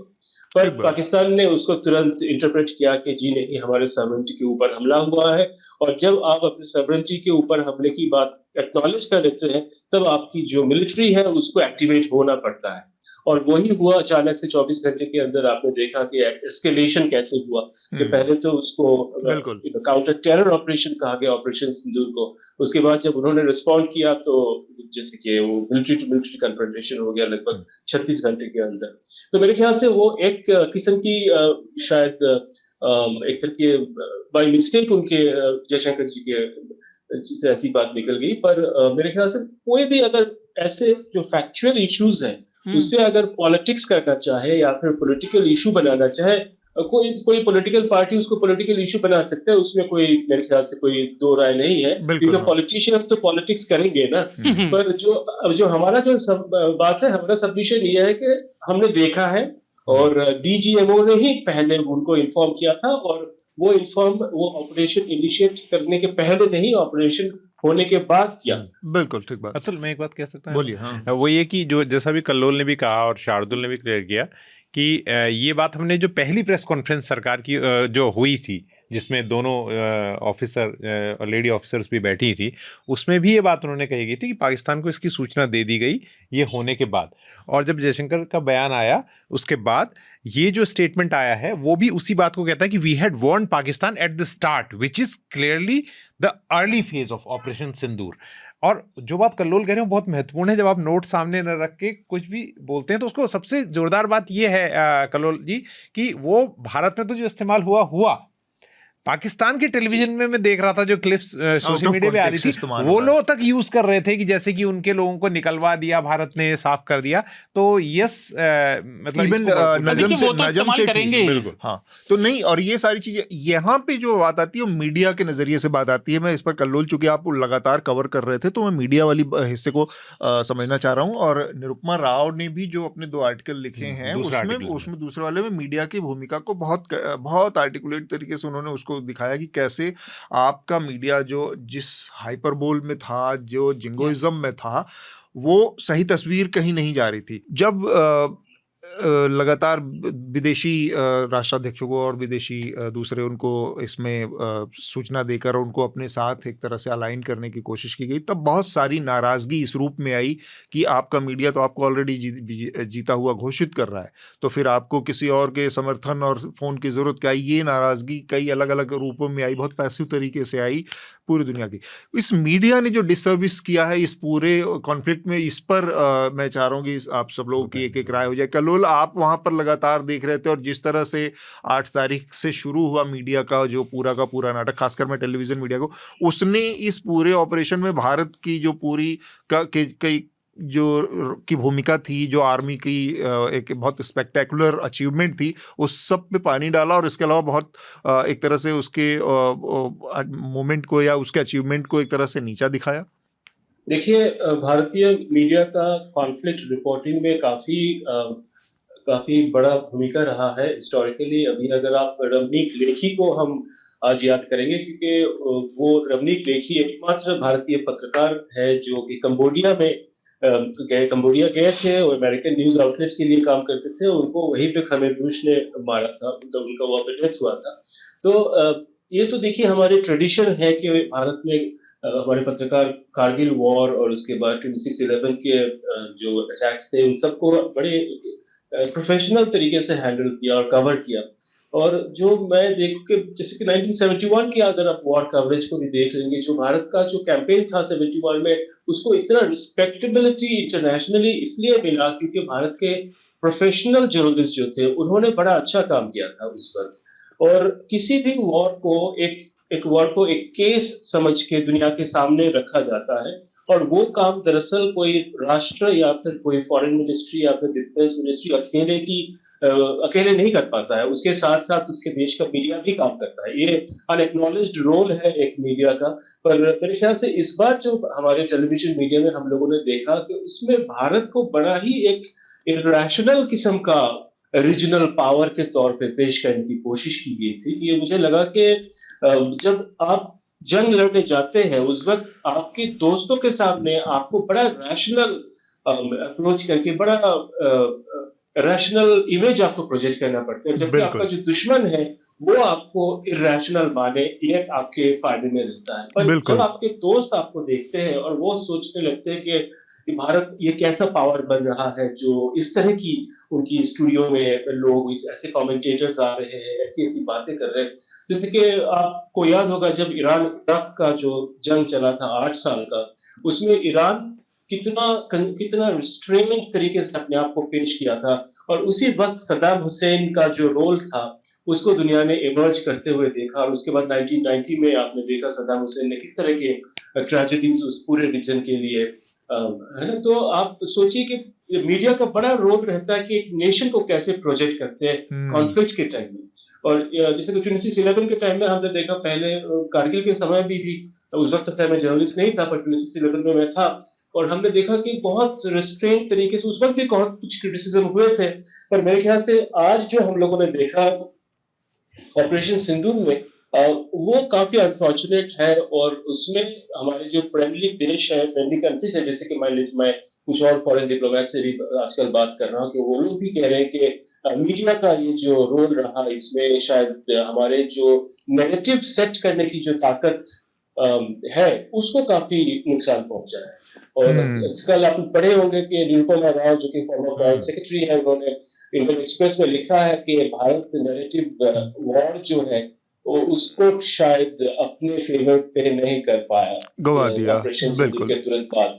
तो मेरे ख्याल से इसमें जो मीडिया का जो, इसमें ब्रॉडकास्ट मीडिया का जो रोल रहा है, इस तरह की इरेशनल बातें करना कि जी एक शहर को फूंक दो, कराची को ये कर दो, वो कर दो, ये सब से हमारे जो हमारे पार्टनर कंट्रीज है, जो हमारे वेल विशर्स है, उनके मन में शायद कुछ कंफ्यूजन पैदा हो गए थे, डर भी और पैदा ये हो। हमारे डिसएडवांटेज में ठीक बात की है। बात है। मैं यही बात हाँ। अभी अतुल से कर रहा था, कलोल आपके आने से पहले हम लोग यही बात कर रहे थे, और यही कह रहे थे कि निरुपमा राव के उस आर्टिकल में एक बात बड़ी जो समझ में आती है वो ये थी कि जब भारत के टेलीविजन मीडिया जो उसमें रियल टाइम कर रहा था, क्योंकि अखबार तो कुछ घंटों बाद छपते हैं, अगले दिन छपते हैं, लेकिन जो रियल टाइम मीडिया जो कवरेज कर रहा था उसको देखने के बाद अनफॉर्चुनेटली अंग्रेजी में भी, हिंदी तो छोड़िए, और वो लोग तो बाहर वाले तो अंग्रेजी फॉलो कर रहे होंगे, और उसमें बड़े बड़े पुराने आर्मी के रिटायर्ड अफसर भी बैठे हुए थे कई जगह पे, तो उसके बाद उनके पास कोई तरीका नहीं था, they turn to other sources of information, they thought कि ये तो ठीक है नहीं, राइट। और पाकिस्तान ने उसमें मैसेजिंग सेट की, और उसका नुकसान ये हुआ कि भारत की सरकार जो कर रही थी वो they knew it very well, और अगले दिन वो ब्रीफिंग भी करते थे, लेकिन पूरी दुनिया को पता नहीं था कि भारत जो कर रहा है, मतलब India was doing right and Indian government new कि हमें ये हम सही काम कर रहे हैं, लेकिन पूरी दुनिया तक वो मैसेज पहुंच ही नहीं पाया। तो ये बहुत इंपॉर्टेंट बात है किस तरह से अपने मीडिया ने अपना नुकसान किया। शार्दुल, देखिए, कल उन्होंने बात कही जो मैं पहले कह रहा था लॉन्ग टर्म स्ट्रैटेजी वाली, उसमें होता क्या है, देखिए, जब तक चाहे वो लड़ाई आपकी रोड पर हो रही हो किसी से व्यक्तिगत, चाहे वो एक ऑर्गेनाइजेशन की तरह हो रही हो, और चाहे आप मुल्क की तरह लड़ रहे हो, जब तक आपका खुद के घर के अफेयर्स ऑर्डर में नहीं होंगे, तब तक आप बाहर वाले से लड़ाई ठीक से नहीं लड़ सकते। आपको घर की चीज़ें साधनी पड़ती हैं। मेरा अनुभव भले ही पत्रकारिता का काम है, पर मेरा लड़ाई हिंसा से बहुत लंबा अनुभव है ना। तो आपको वो उसका ध्यान रखना पड़ता है कि ये लंबी लड़ाइयाँ हैं। अब देखिए, मीडिया का क्या होता है, विश्वास आप किसी को दे नहीं सकते, खरीद नहीं सकते। विश्वास समय के साथ धीरे धीरे बनाया जाता है ना। Trust has to be earned. हमारे मीडिया में हमारी बात कहने वाले विश्वस्त ही नहीं रहे। उसका वजह क्या है कि हर जगह चाटुकार पल रहे हैं, क्योंकि आप किसी से सवाल नहीं पूछ सकते। ये सारी मुसीबतों का एक हल क्या होता है, आप वीकली प्रेस कॉन्फ्रेंस करते रहें, सवालों के जवाब देते रहें, वो आपको पसंद आए या ना आए, लेकिन ये चीज़ें धीरे धीरे लोगों का ट्रस्ट बनता है। जो इतने लंबे समय में, जिसका कलोल ने एग्जाम्पल दिया, 1971 की बात की, कारगिल की बात की, वो जो ट्रस्ट थोड़ा बहुत मीडिया से खड़ा हुआ था, वो सब पिछले 10 साल में नेस्तो नाबूद हो चुका। और उसकी वजह है यही कि हर कोई, और उसकी वजह सरकार है। सरकार सवाल नहीं सुनना चाहती। अच्छा, इस नए युग में हमें एक चीज और पता चली है, इन्फॉर्मेशन और डिसइंफॉर्मेशन भी एक वॉर फ्रंट बन गया है सोशल मीडिया से, क्योंकि जानकारी तुरंत आती है। तो आपको उसके लिए अपनी रणनीति को, युद्ध नीति को बदलना पड़ेगा, उसको ढालना पड़ेगा। तो समय के युद्ध नीति आपकी मर्जी से नहीं चलेगी, आपको उसके हिसाब से ढलना पड़ेगा। उसके लिए सरकार को लॉन्ग टर्म इन्वेस्टमेंट करने होंगे। आपको याद होगा 2 हफ्ते पहले मैंने बोला था, हमारी डिप्लोमेटिक कोर में 1243 लोग हैं बस। भारत के साइज के हिसाब से ये कुछ भी नहीं है। तो सरकार या उससे जुड़ी हुई चीजों को, और ये चाहे सरकारें बदलती रहे पार्टियों के मामले में, इसमें लॉन्ग टर्म आपको इन्वेस्टमेंट करने पड़ेंगे, जिससे आपकी बात, उस पे होने वाले डिस्कशन लगातार लोगों के कान तक पहुंचते रहे। अब मुझे जो चीजें पता है, या आनंद को जो चीजें पता है, हम सब में किसको भी जो पीछे, वो क्यों पता है, क्योंकि अमेरिका अपने हितों के लिए, या पाकिस्तान भी एक हद तक अपने हितों के लिए, EU अपने हितों के लिए long term strategic think tanks deploy करता है। वो बातें करते रहते हैं, चाहे वो आलोचना करें या कुछ, लेकिन वो क्रेडिबिलिटी बनाते हैं। तो शार्दुल ने जो बात कही है, उस शार्दुल मैं एक बात जोड़ना चाह रहा हूँ कि कुछ समय पहले तक शार्दुल लाठी लेकर चलते थे। नहीं, मैं लाठी लेकर नहीं चलता था। अच्छा, नहीं तो आप तो कह रहे थे कि तृतीय वर्ग दीक्षित हैं। नहीं, तृतीय वर्ष मेरा सब्जेक्ट दंड युद्ध नहीं था, मेरा सब्जेक्ट नियुद्ध था। मजाक कर रहा था। हिंसा उनसा से दूर रहा करो यार, मैं ये कह रहा हूँ। नहीं, आनंद मीडिया वाली भूमिका पर मेरा मतलब था लाइफ फिल्ड विद वायलेंस। नहीं, इसमें दो पक्ष है। एक तो कि मीडिया का जो इसमें रोल रहा डिसइंफॉर्मेशन का, तो अब उसके एक तो कारण बताया शार्दुल ने कि एक खास तरह का नैरेटिव को पुश करना, वो फॉल्सहुड्स का ही हो ये। दूसरा है कि ये रियल टाइम डिसइंफॉर्मेशन डिसेमिनेशन का जो ये है कि जो भी सीमित चीज़ें पता हैं उनको ओवर आर्टिकुलेट करने का प्रेशर और ओवर इन्फॉर्म करने का। तो ये एक टीआरपी ड्रिवन हो सकता है, और पहले वाला कि जो किसी पॉलिटिकल नैरेटिव से अलाइंड होना। तो इसके दो ड्राइवर्स हो सकते हैं। तीसरी चीज़ ये भी है कि जब हम बोलते हैं भारतीय मीडिया, तो बहुत क्वालिफायर्स उसमें आता है कि भारतीय मीडिया का टेलीविज़न मीडिया के 6-7 चैनल, क्योंकि भारतीय मीडिया तो बहुत डाइवर्स है। ठीक बात। तो उसी को पेंट कर देना कि भारतीय मीडिया ने ऐसा किया, तो ये नहीं। लेकिन हाँ, 6-7 चैनल ऐसे हैं। टीवी चैनलों की बात कर रहे थे। हाँ, वही चैनल। और हम हिंदी और अंग्रेजी के कुछ चैनल्स के अलावा तो जान भी नहीं रहे हैं कि हम लोग अपने सीमित सूचना लैंग्वेजेस तंत्र में कुछ होंगे इस क्या तरह चल के। रहे हैं। और भारत की प्रिंट मीडिया जो है वो सही रही, रिस्ट्रेंड रही, या कुछ अपवाद होंगे उसमें, लेकिन हिंदी के कुछ अखबारों को भी आप उसी में डाल सकते हैं टीवी तो वाली कैटेगरी में। ये दो इसमें, एक तो टीआरपी ड्रिवन, एक पॉलिटिकल नैरेटिव ड्रिवन, और ये पुश की ओवर आर्टिकुलेट, ओवर इन्फॉर्म करना, जो भी सीमित चीज़ें जानते हैं कि जल्द से जल्द हम ही बोल दें और जल्द से जल्द मन लुभावन चीज़ बोल दें। ये दोनों ड्राइवर्स हैं। आनंद ने बहुत अच्छे तरीके से इसको थोड़ा इंटेलेक्चुअलाइज कर दिया, लेकिन इसका तीसरा भी पक्ष है। दो पक्ष तो आपने बताया, तीसरा पक्ष ये है कि वो जो एक मीडिया जो संचालित तीसरी ताकत से होता है, जो पर्दे के पीछे से काम करती है, वो भी इस तरह की, जैसे ये चीज़ कहाँ से आ सकती है कि आसिम मुनीर का तख्ता पलट हो गया, या शहबाज शरीफ ने सरेंडर कर दिया और उसको जेल में डाल दिया गया है, या ये सारी चीज़ें कहाँ से आ सकती है जब अनटिल अनलेस की कोई और भी ताकत उसको इन्फ्लुएंस करती है। ये तो इसमें मैं बस इतना ही जोड़ना चाहता। अगर हृदेश आपके पास कुछ और मीडिया के नज़रिए से हो तो आप उसमें जोड़ सकते हैं। नहीं, बस काफी। मैं जोड़ूं? मतलब हाँ। कुछ लोग तो ये तक कह रहे थे, सलाह दे रहे थे, पाकिस्तान के बच्चों आज रुक जाओ, नक्शा बनाना कल से सीखना, तो मैप आपका बदलने वाला है। तो दिस इज वेरी हिलेरियस। हम अगले इसी से, हाँ शार्दुल आप अपनी बात करें, फिर इसका अगला जो छोटा एक हिस्सा है जो जासूसी वाला नया खुला है उस फ्रंट, उस पर बात करें। जी, वो एक बात जो आपने ट्रम्प वाली कही थी कि मार्को रूबियो भी फ्लोरिडा के गवर्नर थे, वो कोई बहुत जहीन व्यक्ति नहीं है, और है ना, और वो यार मैं एक बात बताऊं शार्दुल, मैं एक से मैं रोकना चाह रहा हूँ जी।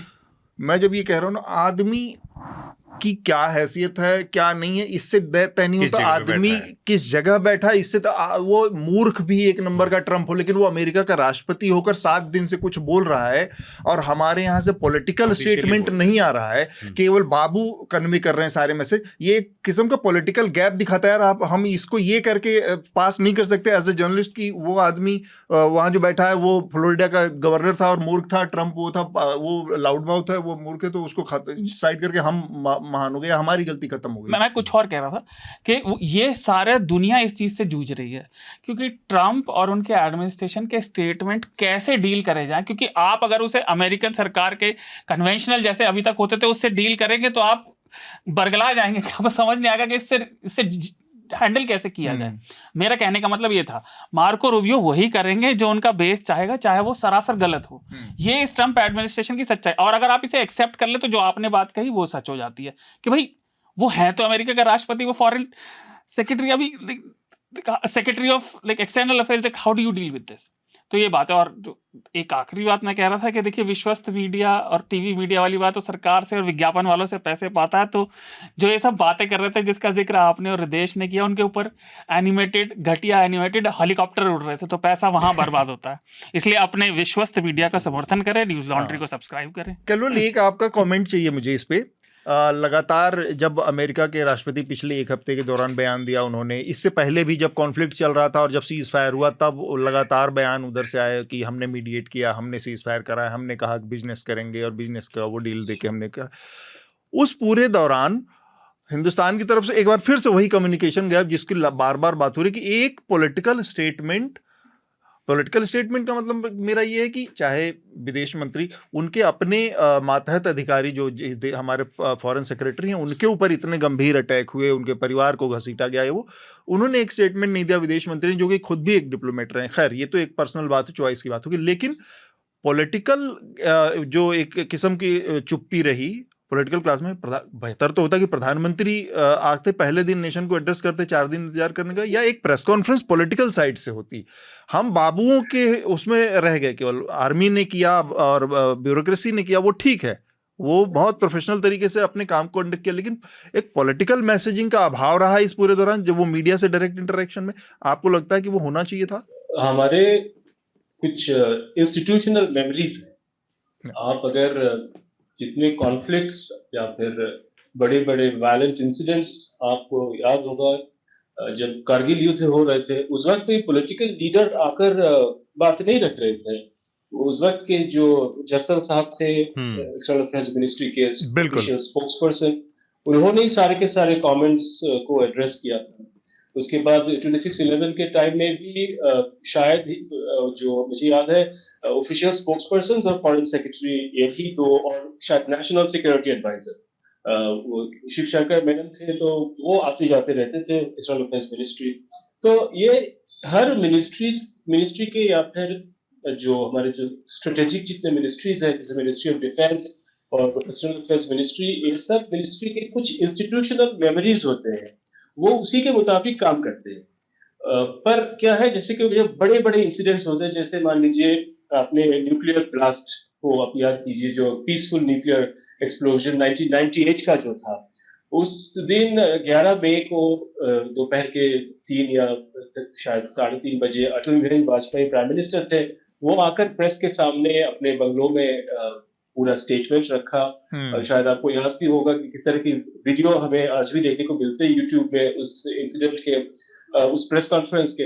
तो पॉलिटिकल लीडर कब निकलकर आकर प्रेस के सामने स्ट्रेटेजिक इश्यूज पे बात करेंगे या फिर डिक्लेयर करेंगे, ये एक पॉलिटिकल डिसीजन है, ये वही लोग उसको डील करेंगे, उस पे वो डिसाइड करेंगे वो। पर ब्यूरोक्रेसी का एक रूल, एक ट्रेडिशन है ऐसे क्राइसिस मोमेंट्स में कुछ रोल प्ले करने का, और ब्यूरोक्रेसी का मेरे ख्याल से उनका जो काम है, उनको भी वो काम करने देने का हमें मेरे ख्याल से स्पेस देना चाहिए। और पर जो मुझे लगा कि अगर किसी ब्यूरोक्रेट को पर्सनली अटैक किया जाता है, तो जैसे आपने कहा कि हाँ, शायद उनको प्रोटेक्ट करने के लिए एक मिनिस्टर अगर बाहर आकर कुछ बोलते तो अच्छा रहता। हाँ, क्योंकि वो सिर्फ अकेले नहीं काम कर रहे हैं, वो पूरे राजतंत्र के लिए काम कर रहे हैं, सिर्फ समाज के लिए नहीं, देश के लिए नहीं, पूरे स्टेट सिस्टम के लिए काम कर रहे थे। और उन्होंने जो भी डिसाइड किया वो पॉलिटिकल लीडरशिप ने डिसाइड किया। हाँ। तो ऐसे उनके परिवार को, उनको जब अटैक किया जा रहा था, उस वक्त मेरे ख्याल से किसी पॉलिटिकल रिप्रेजेंटेटिव को या फिर किसी सीनियर मिनिस्टर को या फिर मान लीजिए प्रधानमंत्री भी अगर ट्वीट करके कुछ कहते कि उनके डिफेंस में, तो बात अप्रोप्रिएट है। नहीं, इन्होंने जो पूछा कि ट्रम्प ने जो उस पर मैसेज कन्वे किया, उसमें इंडिया का पॉलिटिकल रिस्पांस क्यों नहीं आया? देखिए, अमेरिकन लीडरशिप साउथ एशिया के इश्यूज पर हमेशा से इन्वॉल्व रहे हैं। ये प्रेसिडेंट निक्सन और प्रेसिडेंट केनेडी और प्रेसिडेंट ट्रूमन से लेकर हर कोई इन्वॉल्व रहा है, मेनली बिकॉज पाकिस्तान जो है वो वेस्टर्न डिफेंस सिस्टम के कुछ इनिशिएटिव्स का हिस्सा बना था 1950s में ही। तो उनके लिए वो जायज सी बात थी कि वो पाकिस्तान के लिए ही, अपने सेल्फ इंटरेस्ट के लिए वो इंडिया से एंगेज होते थे।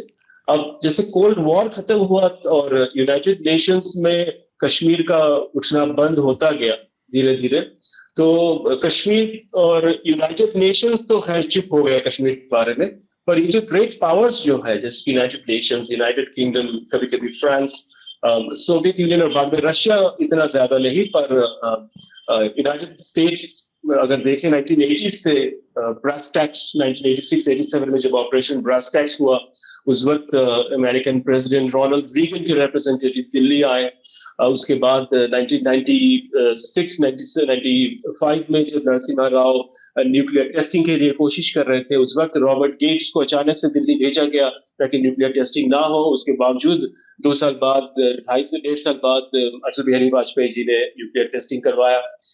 उसके बाद आप देखिए जैसे कि 26/11 के दौरान भी इंडिया में और पाकिस्तान में एमिसरीज भेजे गए थे। तो ये अमेरिकन प्रेसिडेंट्स के एमिसरीज, आपको याद होगा हिलरी क्लिंटन खुद आई थी इंडिया टूर पे। उस दौरान काफी हाई टेंशन माहौल था इंडिया पाकिस्तान के लिए। पर अगर देखेंगे तो बिल क्लिंटन से लेकर बराक ओबामा तक हर कोई इन्वॉल्व थे किसी न किसी तरीके से, पर उनका काम करने का एक वेल एस्टैब्लिश्ड काफी डिस्क्रीट किस्म का स्टाइल था कि वो बिहाइंड द सीन काम करते थे।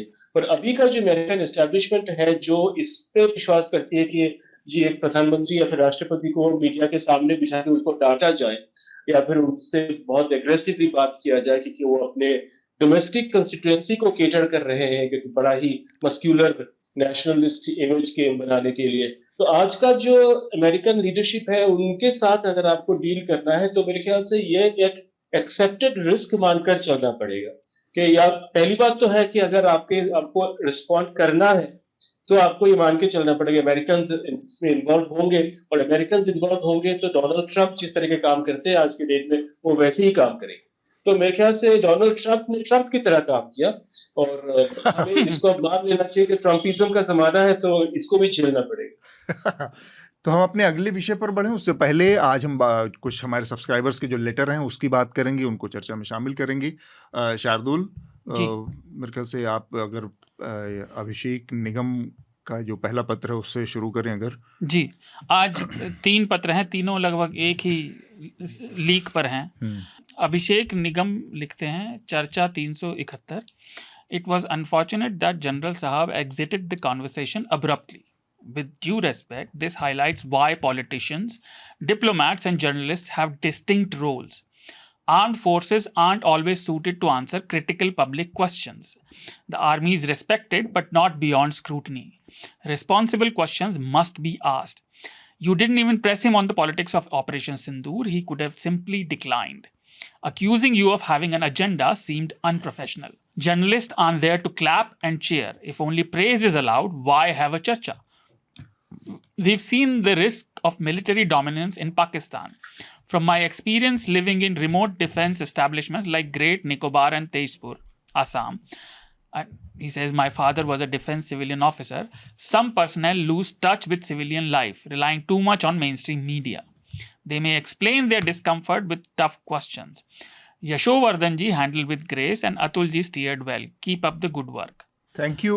मुझे लगता है कि इसमें सवाल तो कुछ है नहीं अभिषेक के, पर जो चीज़ आपने लिखी है करीब करीब वही बातें हैं। मतलब हमने कभी भी ये किसी इंटेंशन के साथ कोई चर्चा का एपिसोड या कोई भी कंटेंट हो उस लिहाज से नहीं किया कि उसके पीछे कोई और हिडन मोटिव हो। वो बेसिकली एक ही क्राइटेरिया होता है कि वो जर्नलिज्म के पैमाने पर कहाँ उतर खड़ा होता है और उसमें क्या पब्लिक इंटरेस्ट है। सवाल सबसे किया जाएगा। हम लोग कोई डिक्टेटरशिप नहीं है कि जहाँ पर किसी से ज़रूरी सवाल ना किए जाएं, खासकर वहाँ पर जहाँ पर पब्लिक मनी इतने बड़े पैमाने पर इन्वॉल्व है, लोग पब्लिक मनी पे पब्लिक सर्वेंट हों जो लोग। अगला पत्र अनोनिमस का है। वो लिखते हैं, I am writing this after listening to the podcast dated 16th May. Atul buckled under pressure from the general. He should have just let him go.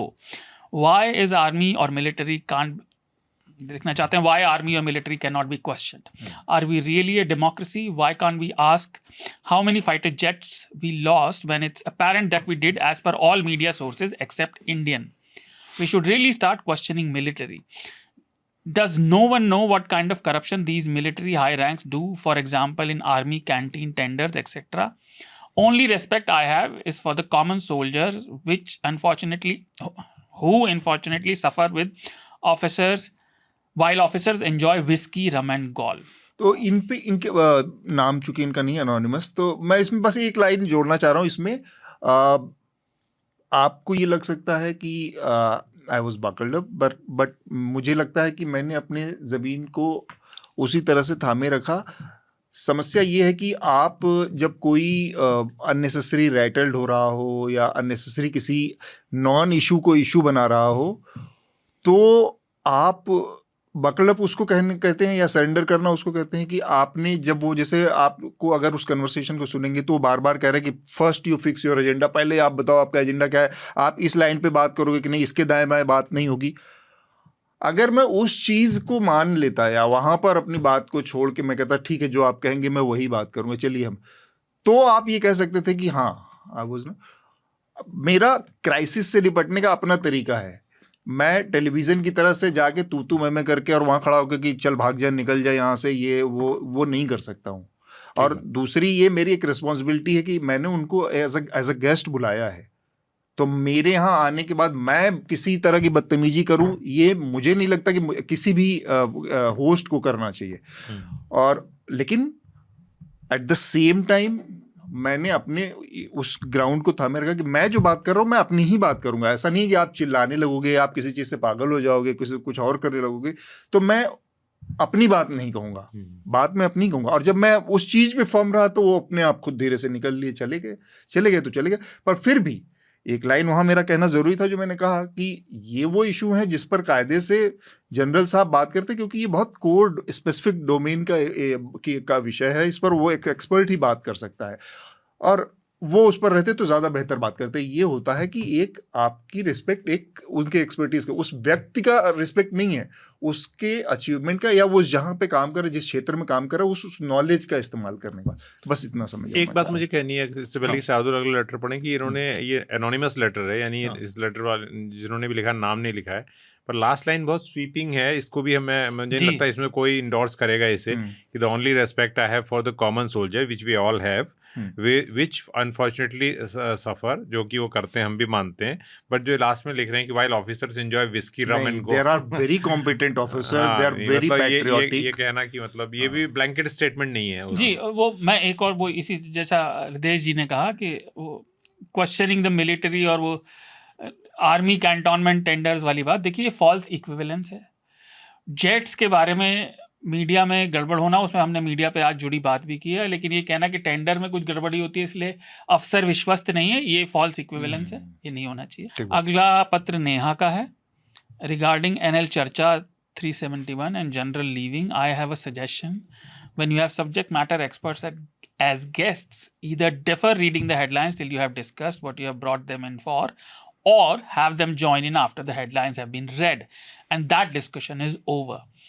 I know there isn't any malintent or malice on your part, but I also understand the general's frustration. Hope you take it in the right way. Neha जो आप बात कह रही है ये हम लोगों के बीच में हमें अक्सर ये बात होती रहती है कि हम इसको कैसे करें। इसमें एक दिक्कत बस आती है, वो है फ्लो की। जो जब हम शुरू करते हैं तो इसका जो फॉर्मेट है उसमें इंट्रोडक्शन का पार्ट होता है, हेडलाइंस का पार्ट होता है उसमें, और उसमें फिर अगर जो गेस्ट है या जो हमारे पार्टिसिपेंट हैं उनके साथ डायरेक्ट कम्युनिकेशन नहीं तो उनका इंट्रोडक्शन और वो उसमें गैप दिखता है। तो उस फ्लो के नाते उनको शुरू से जोड़ के रखना बहुत मतलब कई बार प्रोडक्शन के लिहाज से बहुत ज़रूरी है। हम इसको कर सकते हैं कि इस हेडलाइन को हम बाद में करें और फिर पोस्ट प्रोडक्शन में जाकर उसको ऐड कर दें, लेकिन अभी हमारा क्या है कि हमारे इस शो की जो एडिटिंग है वो ऑनलाइन मतलब होती है, रियल टाइम में इसकी एडिटिंग होती है, मिक्सिंग, तो वो पॉसिबल नहीं है। फिर हमको उतनी ही मेहनत करनी पड़ेगी रियल टाइम मिक्सिंग के बावजूद पोस्ट प्रोडक्शन में जाके, तो वो टाइम टेकिंग, रिसोर्स का वो भी यूटिलाइजेशन उसमें बढ़ जाएगा हमारी। तो ये एक हमारे लिए इसमें दिक्कत की बात है। एक बात इसमें ये भी है कि कई बार ऐसा लगता है प्रोडक्शन वाइज गेस्ट जो हैं वार्म अप भी होते हैं हेडलाइन सुनने के बाद, उनका फ्लो भी बनता है ये। लेकिन मेरी एक सलाह है, इस बार मैं दूसरी साइड से बोल रहा हूँ, एज ए व्यूअर अगर आपको लगता है कि हेडलाइंस बहुत इंपॉर्टेंट नहीं है तो आजकल तो बहुत ही आसान तरीका है, आप जाके सीधे गेस्ट को सुन सकते हैं। फॉरवर्ड शायद आप लोग तो काउंटर्स भी देते हैं, काउंटर्स भी उसमें है कि आप वहाँ से आगे बढ़ जाए, फॉरवर्ड क्या सुनना है, क्योंकि ऑफकोर्स ये सही बात है शार्दुल की पॉडकास्ट 2-2, 3-3 घंटे के होते हैं, तो लोग उसमें टाइम स्टैम्प इसीलिए देते हैं कि आदमी को जल्दी में अपनी पसंद का जो है वो जल्दी से वहां तक चला है, वहां से सुन ले, ये बात है जी। ठीक बात। तो अब हम अपने अगले विषय की तरफ बढ़ते हैं, क्योंकि आज के हमारे जो लेटर्स हैं वो कंप्लीट हो चुके हैं, लेकिन आप अपने लेटर हमें ज़रूर लिखें। पता बहुत सीधा है, podcast@newslaundry.com पर आप हमें अपने लेटर भेज दें और उस पर सब्जेक्ट लाइन में चर्चा का मेंशन ज़रूर करें। हम अपने अगले विषय की तरफ बढ़ते हैं।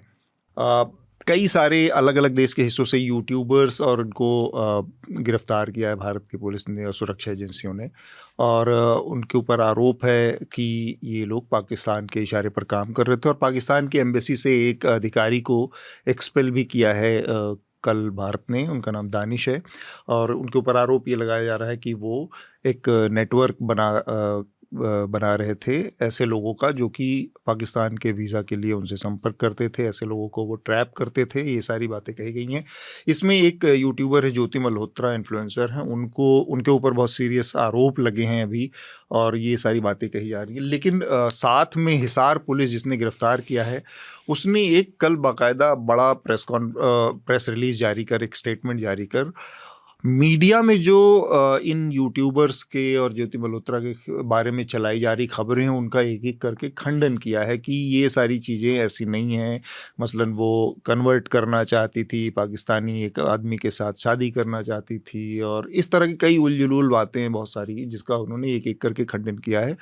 तो ये जो इशू है, एस्पियोनेज का इशू है, इसको एक पत्रकार के नज़रिए से हृदयेश मैं आपसे शुरू करना चाह रहा हूँ कि हमको कैसे बरतना चाहिए, क्योंकि हमें अभी की स्थिति ये है कि एक बेसिक प्रेस स्टेटमेंट है सुरक्षा एजेंसियों का जिसने गिरफ्तार किया, और उन्होंने कहा है कि इनके ऊपर जासूसी के आरोप है। इसके बाद अब मीडिया में जो हम देख रहे हैं वो उसी का एक्सटेंशन है जो कि 8 और 9 मई की रात में दिन भर हमने देखा, जो पाकिस्तान के साथ कॉन्फ्लिक्ट के बाद वो एक किस्म के दूसरे जोन में चला गया है। मीडिया उसको मतलब बहुत अनहिंज तरीके से चीज़ों को एग्जैजरेट कर रहा है। नहीं, मैं तो हमेशा से कहता रहा हूँ, और मेरे लिए बहुत डिस्कम्फर्ट भी होता है ऐसे कई बार कार्यक्रम में आके हर विषय पर टिप्पणी करना आपकी एक पेशेवर मजबूरी बन जाता है। लेकिन अब इस तरह से न केवल उसके बारे में लोग जिनको नहीं पता वो भी टिप्पणी कर रहे हैं, बल्कि मैं छोटा सा एग्जाम्पल देना चाहता हूँ और यहाँ पर केयरफुली। अब आप उसके बारे में जानकारी देते हुए आपने कभी ध्यान दिया जो इंस्टाग्राम पिक्चर्स भी यूज़ किए जा रहे हैं उनका क्या मतलब है? अनरिलेटेड पिक्चर्स हैं वो उसके साथ, ठीक है। और उसके बाद फिर वो कहते हैं कि विच इज मतलब जो उसको उसकी डिग्निटी के नीचे है, चाहे वो क्वेश्चन मार्क है उसके ऊपर सवाल हैं। आपने खुद कहा पुलिस का भी बयान है जिसमें पुलिस ने कहा अभी कुछ साबित नहीं हुआ है, इस तरह की हवाबाजी पतंगबाजी नहीं करनी चाहिए। लेकिन उसके पीछे एक पत्रकार ने मुझे बताया जो किसी टीवी चैनल में काम करते हैं कि भैया वो पिक्चर्स तो उनकी इंस्टाग्राम में ऑलरेडी पड़ी हुई है, राइट। तो इंस्टाग्राम में तो उनकी और दूसरी पिक्चर्स भी पड़ी हुई हैं, आप सजेस्टिव पिक्चर्स ही क्यों लगाना चाहते हैं, राइट। तो देयर इज एक तो कोई नैतिकता नहीं है, कोई मतलब खलीहर जिसे आप कहते हैं ना भाषा में, कई बार टिप्पणी में शब्द आप यूज करते हैं, तो खलीहर बैठे हुए हैं। दूसरा क्लिक वेट यूज करना है और ये सब है। तो ये एक बहुत सीरियस इशू है। अगर कोई जो सोशल मीडिया इन्फ्लुएंसर है वो जासूसी कर रहा है और दूसरे देश को इंफॉर्मेशन पास कर रहा है उनके साथ, तो इसको रिपोर्ट करते समय किसी भी प्लेटफॉर्म पे उसके बारे में बात करते समय बहुत गंभीरता से होना चाहिए, और उसका जैसे आपने कहा सर्वथा अभाव दिखाई दे रहा है। ठीक बात। शार्दुल और आनंद, जैसा हृदयेश जी ने कहा कि इसके बारे में हम लोग के पास ज़्यादा जानकारी है नहीं, तो ज़्यादा विस्तार से हम लोग कुछ कह नहीं सकते। लेकिन ये एक पहली बात की जो limited information social media operators के पास है उसी का उपयोग करके मीडिया चैनल भी खबर बना रहे हैं। तो मीडिया ऑपरेटर, हाँ, तो सोशल मीडिया ऑपरेटर्स में मतलब कि कहने का मतलब कि कोई ट्विटर हैंडल है, वो 2-4 जानकारी इधर उधर से, तो इन बहुत सारे मीडिया चैनल्स का जानकारी का आधार भी वही है। उनके पास अपना कोई फैक्ट चेकिंग या फैक्ट गैदरिंग का कोई अलग से मैकेनिज्म नहीं है उसके लिए, जो उनके स्टोरी को जो बहुत तरह का मतलब मसालेदार बना सकता है, उसका मटेरियल कुछ ही पे है। एक तो ये दिखता है, एक शिव विश्वनाथन जो समाजशास्त्री हैं उन्होंने एक बार टर्म यूज किया था, ये पेज 1.5 स्टोरी है। मतलब कि ये ऐसी स्टोरी है जो जिसमें कुछ सच्चाई है लेकिन एक सोशल ड्रामा भी है। तो ये पेज 1 और पेज 3 के बीच अटका हुआ कोई पेज 1.5 स्टोरी है। तो उसी तरह की ये स्टोरी इस तरह की है जिसमें एक सामाजिक ड्रामा भी है, और एक तरह से कहें कि अपवर्ड सोशल मोबिलिटी जो जिनको सोशल मीडिया से, इंस्टाग्राम, यूट्यूब से बहुत जल्दी मिल गई है, बहुत जल्दी कुछ पैसा कमा लिए हैं, तो एक सामाजिक ईर्ष्या का भी इसमें दिखता है। हाँ, तो बिल्कुल ठीक बात। पर कई लोग- कि यूट्यूबर या टिकटॉक, पहले जिसको टिकटॉकिया क्राउड कहा जाता था, अब इंस्टाग्राम का क्राउड या यूट्यूबर, सब इनके प्रति एक सामाजिक जो है ईर्ष्या या गुस्सा कर लीजिए, वो भी लोकप्रिय हैं, पैसा आ गया है इनको, कहीं से थोड़ा आसानी, पैसा कमा मतलब रहे हैं कि लोग। कहने का मतलब कि जो इजी मनी है, सोशल मोबिलिटी का जो ये लुब्रिकेंट बन गया है कि सोशल मीडिया स्टारडम, तो उसके प्रति भी एक ईर्ष्या है। ज़्यादातर इस तरह के स्टोरीज में देखिएगा कि कहाँ से आता था इस यूट्यूबर को पैसा। हाँ, मतलब कि एक तरह से ये डिलेजिटिमाइज करना है सोशल मीडिया अर्निंग को। बिल्कुल। तो एक ये है, और दूसरा जो है येलो जर्नलिज्म का जो आपने बताया कि वो तो है ही इसमें। नहीं आनंद, जो बात आपने कही कि कहाँ से आता था यूट्यूबर को पैसा, और इसमें साथ में क्या होता है, जिसके पास कुछ जानकारी नहीं है लेकिन उसने ट्विटर में जो अपना है या जो एक्स हैंडल है वो पाकिस्तान से ही ब्लू आता टिक ले होगा। लिया है, नहीं ब्लू टिक ले लिया है और उसको उसने मोनेटाइज करवा लिया है। कहाँ से इस यूट्यूबर के बारे में ऐसा कहा जा रहा है, आपका क्या कहना है बताइए। तो मतलब अरे कुछ अब तो ये यार, जर्नलिज्म हाँ, हो गया है आपका ये। क्या कहना है। तो शार्दुल। जिसको पता नहीं है, जिसको आप जानकारी देना चाहते हो, उससे पूछते हैं आपका क्या कहना है। देखिए, एस्पियनाज, गुप्तचर जासूसी, ये ऐसे ही होता है। अब ये जो लोग टिप्पणी कर रहे हैं, जैसे मैंने हेडलाइन में बोला था रिया चक्रवर्ती की तरह, अंततः क्या हुआ, उनका कुछ दोष नहीं निकला, लेकिन इन्हें बस पेलने से मतलब है ना। अब एस्पियनाज को आप समझेंगे, लेकिन जो लॉन्ग टर्म, अब कई बार तो एसेटों से, अगर आप एस्पियनाज की हिस्ट्री पढ़ें, जैसे जब ईस्ट और वेस्ट जर्मनी था, है ना, या वर्ल्ड वॉर 2 की, लॉन्ग टर्म एसेट बनाती हैं। आपको पता ही नहीं है कि कोई एसेट हो भी सकता है, नहीं भाई, रिपोर्टर को कैसे जानेगा, अभी तो सरकार को ही नहीं पता, वो आरोपी ही तो है, और वो क्या कह रहे हैं कि वो एसेट हो सकती है। वो आप, लेकिन वो जैसा इंस्टाग्राम से फोटो उठाओ और शुरू करो, क्योंकि हमें क्लिक बेट हेडलाइन चाहिए। तो इसकी इस काम की नेचर ऐसी है कि आपको तुरंत कुछ नहीं पता चले। वो लॉन्ग टर्म इन्वेस्टमेंट करते हैं। अब वो एसेट थी नहीं थी, उन्हें पता भी था वो एसेट है या नहीं, ये भी एक सवाल होता है एस्पियनाज में। तो तथ्यों को लेकर जो सुचिता है उसकी बची नहीं है। ये चीज तो बहुत ध्यान रखने वाली है कि एस्पियनाज में कई बार जो एसेट होते हैं डीप, उन्हें पता भी नहीं होता कि वो इन्फॉर्मेशन दे रहे हैं, उन्हें लगता है कि, और उसमें सामान्य बात है ये। शादी करना, फंसाना, शादी करके रहना, ये सब तरीके अप्लाई किए जाते हैं। कुछ साल पहले आप लोगों को भी याद होगा, एक किसी दूतावास में विदेश मंत्रालय की ही एक डिप्लोमेट नहीं थी, एक माधुरी गुप्ता, उन पर एस्पियनाज का एक वो पाकिस्तान में ही थी। कल्लोल, आपका क्या इस पर प्रतिक्रिया है, ये जो पूरा प्रकरण चल रहा है? जी देखिए, मैं रिसेंटली सऊदी अरेबिया गया था, वहाँ पे एक ग्लोबल फोरम हो रहा था जर्नलिस्ट्स का। तो उसमें मैंने देखा कि जो न्यू मीडिया जिसे कहा जाता है, जो सोशल मीडिया इन्फ्लुएंसर्स, रील बनाने वाले जर्नलिस्ट, और उसमें बहुत सारे इंडियन जर्नलिस्ट भी थे जो रील बनाने के लिए ही सऊदी अरेबिया गए हुए थे।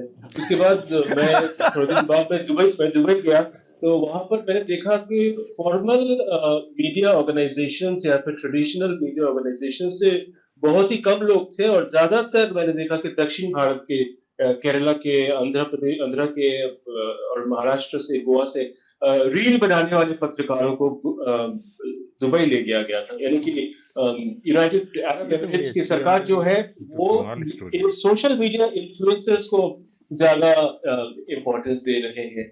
और यही बात हमारे देश में भी मैंने देखा पिछले लगभग कोविड के बाद। मिनिस्ट्री ऑफ एक्सटर्नल अफेयर्स जो है वो एक तरह की आउटरीच करने की कोशिश कर रही है पिछले 3-4 साल से, जहां पर सोशल मीडिया इन्फ्लुएंसर्स, टिकटॉक बनाने वाले और रील बनाने वाले पत्रकारों को प्रमोट किया जा रहा है, उनको भी स्पेस दिया जा रहा है। अब क्या हो रहा है कि ऐसे कुछ लोगों को मैंने देखा इसी दौरान कि वो चले जाते हैं म्यांमार, और उसके तुरंत बाद कुछ दिन बाद वो चले गए अफगानिस्तान, उसके बाद ताजिकिस्तान। तो इनको कोई सब्जेक्ट का कोई स्पेशलाइजेशन या फिर कोई समझ नहीं है, और ना तो वो समाज को जानते हैं। अब ऐसे ही एक ब्लॉगर है, बहुत मशहूर ब्लॉगर, वो अपने अलग अलग जगह जाकर वीडियो ब्लॉग्स बनाते हैं। वो चले गए अफगानिस्तान, और अफगानिस्तान का जो ट्रेडिशनल सेटिंग है, जहाँ पर हर किसी के सामने माइक पकड़ने से पहले बहुत सोचना पड़ता है, वहां पर जाकर मेरे ख्याल से वो किसी महिला से बात करना चाहते थे। तो आप सोच सकते हैं कि अफगानिस्तान जैसी सोसाइटी में अगर आप किसी महिला के पास जाकर उनका इंटरव्यू करना चाहें, तो वो कितना खतरनाक एक एडवेंचर साबित हो सकता है किसी पत्रकार के लिए। तो इस तरह के अनट्रेन्ड प्रोफेशनल्स तो मैं उनको नहीं कहूंगा, क्योंकि ये तो एक किस्म के मान लीजिए फ्लाई बाय नाइट ऑपरेटर किस्म के हैं। और ये जो एक स्पेसिफिक केस अभी, क्योंकि मैं ऑफिशियल्स के साथ भी बात कर रहा था और वो लोग मुझे कह रहे थे सिर्फ ये जो छोटी सी लड़की है, सिर्फ ये नहीं, इनके जैसे 10-12 लोग और फंसेंगे ऐसे कुछ इश्यूज पर, क्योंकि ये चले जाते हैं किसी भी एम्बेसी में ये कहते हुए कि जी हमको वीजा दीजिए, हम वियतनाम जाना चाहते हैं। और आप और हम सभी समझते हैं कि मीडिया कोई मजाक नहीं है, मीडिया बहुत सीरियस चीज है, क्योंकि आपको एक्सेस दिया जा रहा है कि आप हमारे देश आइए, आकर आप रिपोर्टिंग कीजिए, और आपके अगर 1 लाख 5 लाख फॉलोअर्स है, आप अगर यूट्यूब स्टार है या फिर ट्विटर सेलिब्रिटी है, तो आप बहुत बड़े इंडिपेंडेंट पावर है खुद, और इसकी बहुत ज्यादा रिस्पॉन्सिबिलिटी लेकर इसके साथ मतलब इस तरह लोगों का काम करना चाहिए। पर ये होता नहीं है, क्योंकि ये लोग बहुत जल्दी पैसे अर्न करते हैं। आप देखिए कुछ दिन पहले ऐसी कुछ लोग गाली गलौज देते हुए पकड़े गए, ऐसे कुछ प्रोग्राम में उनका क्या हाल हुआ। तो वैसे ये तो खैर ह्यूमर वाले जो लोग हैं, पर जो लोग स्ट्रेटेजिक एरियाज में जाकर रिपोर्टिंग करना चाहते हैं ये सोच करके हम अपने व्यूअरशिप बढ़ाएंगे, उनके लिए तो मेरे ख्याल से ये एक बहुत अर्ली वार्निंग है कि इस तरह का काम ना समझकर ना करे, ऐसी जगहों पर ना जाए, ऐसे एम्बेसीज के पास ना जाए ये कहते हुए कि जी हमें वीजा दीजिए, हम चाइना जाना चाहते हैं। अगर चाइना आपको वीजा देगा भी तो उसके पीछे बहुत सारे सर्वेलेंस रिलेटेड इश्यूज होंगे। और जो ट्रेडिशनल मीडिया हाउसेस जैसे आपके भी मीडिया हाउस है, उसमें इतने डिबेट्स डिस्कशंस क्यों होते हैं? वो इसलिए होते हैं कि जितना ज्यादा डिस्कशंस इंटरनल होंगे उतना एक पत्रकार के लिए अच्छा है, क्योंकि बाहर ताकि अकाउंटेबिलिटी जो है वो इंस्टीट्यूशनल अकाउंटेबिलिटी होती है, सिर्फ और सिर्फ और बेचारा रिपोर्टर का नहीं होता है। तो डिसीजन मेकिंग बहुत बुरा रहते हैं ऐसे जो यूट्यूबर्स हैं, वो अकेले ही स्टार हैं, अकेले ही एडिटर है, खुद ही पत्रकार है, खुद ही वीडियो एडिटर भी है। तो ऐसे ऐसे मतलब मैं उनको अनप्रोफेशनल तो नहीं कहूंगा, पर इनका काम काफी मतलब एक वो जो मेरे ख्याल प्रोफेशनलिज्म कमजोर का है। तकाजा है, जो ट्रेनिंग होनी चाहिए एज अ जर्नलिस्ट आपको जज करने की, फैक्ट्स के प्रति जो होना चाहिए वो सारा मिसिंग होता वो है वहां संयम पर। नहीं होता ना, तुरंत संयम निकाल नहीं के एडिट करके डालना और है। इमीडिएटली हिट चाहिए, लाइक चाहिए, वो सब भी दबाव होता है। पर ये बड़ी अच्छी जानकारी है कि ऐसे तमाम लोग हैं जिनके 10 लाख 5 लाख फॉलोअर हैं, उनका वो इन्फ्लुएंसर हैं बस, और उनको लगता है कि कहीं पे भी जा सकते हैं। तो उससे जुड़े शायद ये ट्रैप में खुद भी फंसने के लिए शायद सबसे आसान होंगे इस तरह की स्थितियों में। तो हम इसके साथ ही आज की चर्चा को यहाँ पर रोकेंगे, उससे पहले रिकमेंडेशन की प्रक्रिया पूरी करेंगे। शार्दुल से शुरू करते हैं। शार्दुल, आप क्या रिकमेंड करेंगे इस हफ्ते? मेरे पहले रिकमेंडेशन है मेरे साथी प्रतीक की रिपोर्ट है, टीवी के ही एक मेजर गौरव आर्यवर, वो बैठे बिठाए मेजर बन गए तो उन पर उन्होंने प्रोफाइल की है, बड़ी रोचक है। आप देखेंगे कि वो असल में तो मेजर भी नहीं है। तो खैर वो रिपोर्ट है। दूसरा एक मैंने आज हफ्ता में भी रिकमेंड किया हूँ, मैं यहाँ भी करूँगा। मैंने चैनल पहले भी रिकमेंड किया, साइंस बेस्ड है, वेरिटासियम। तो उसमें उन्होंने डाला है how one company secretly poisoned the planet. ये ड्यूपॉन्ट के बारे में है, जिसने कैसे PFOA और जिसे टेफ्लॉन कहते हैं, उससे पूरी दुनिया में हर चीज़, हर जीव जंतु, सब जहर वो उनके अंदर पहुंच चुका है। अच्छा।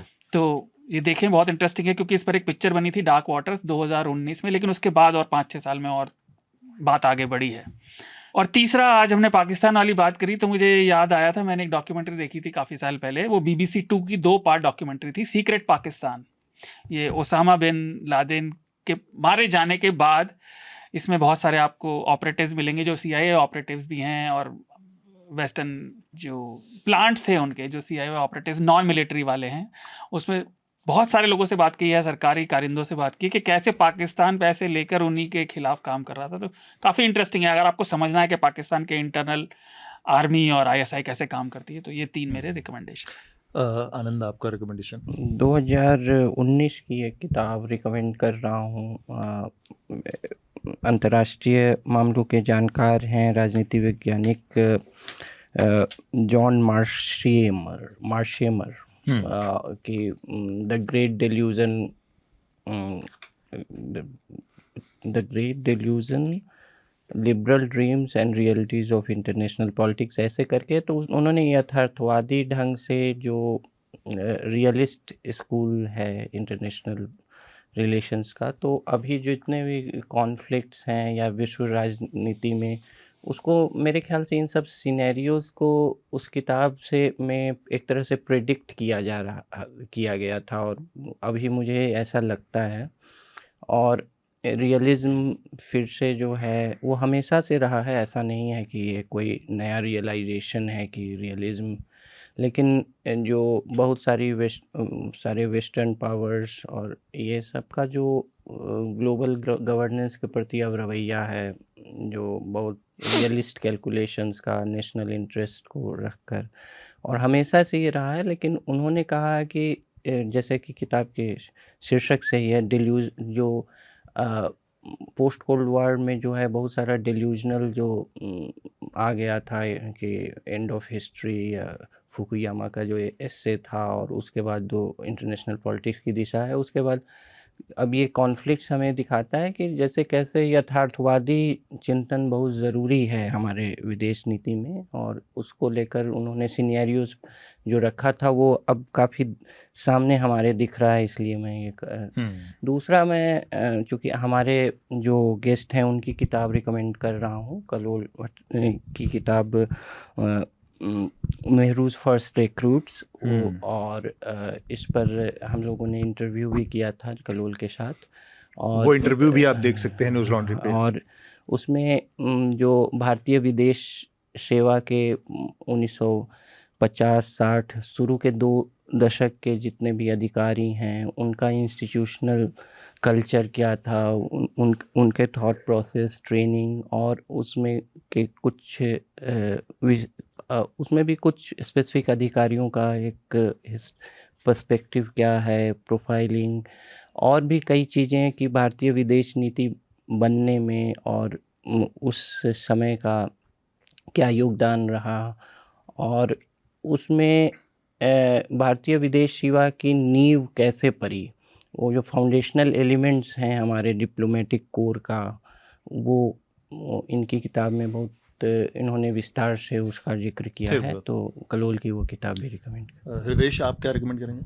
एक तो हमने बात की, अब उसको रिकमेंड नहीं करता हूँ, खाली जिक्र करता हूँ 2 आर्टिकल जो निरुपमा राव के हमने कहा। लेकिन इंडियन एक्सप्रेस में ही एक आर्टिकल आज शुक्रवार को प्रताप भानु मेहता का है, वो काफ़ी अच्छा है इस मायने में कि जो प्रोफेसर अली खान की गिरफ्तारी और उसके उनको जो बेल मिली है, उसको लेकर उन्होंने काफ़ी एक महत्वपूर्ण विषय उठाया। उनमें से एक लाइन जो है वो काफ़ी दिमाग को जोर डालने वाली है, मतलब महत्वपूर्ण है। वो ये कि वो कहते हैं कि सबसे बड़ी डॉग विसिल वो है जब आपको पैट्रियटिज्म दिखाना पड़े, व्हाटएवर फ्री जो स्पीच साबित करना पड़े। तो ये एक इम्पोर्टेंट है। दूसरा, अभी जो बस्तर में माओवादियों को लगातार खदेड़ने की बात चल रही है और बड़े इनकाउंटर हुए हैं, उसको देख के होम मिनिस्टर ने भी कहा है कि अगले 1 साल में माओवाद पूरी तरह से ख़त्म हो जाएगा, और 126 ज़िलों में जो माओवाद फैला हुआ था वो केवल 40 से भी कम ज़िलों में रह गया है। हाँ, तो वो अलग अलग फिगर्स दिए हैं उन्होंने, कभी 48 भी कहा है, 38 भी कहा है, इसलिए मैं सेफली बोल रहा हूँ 40 से कम है।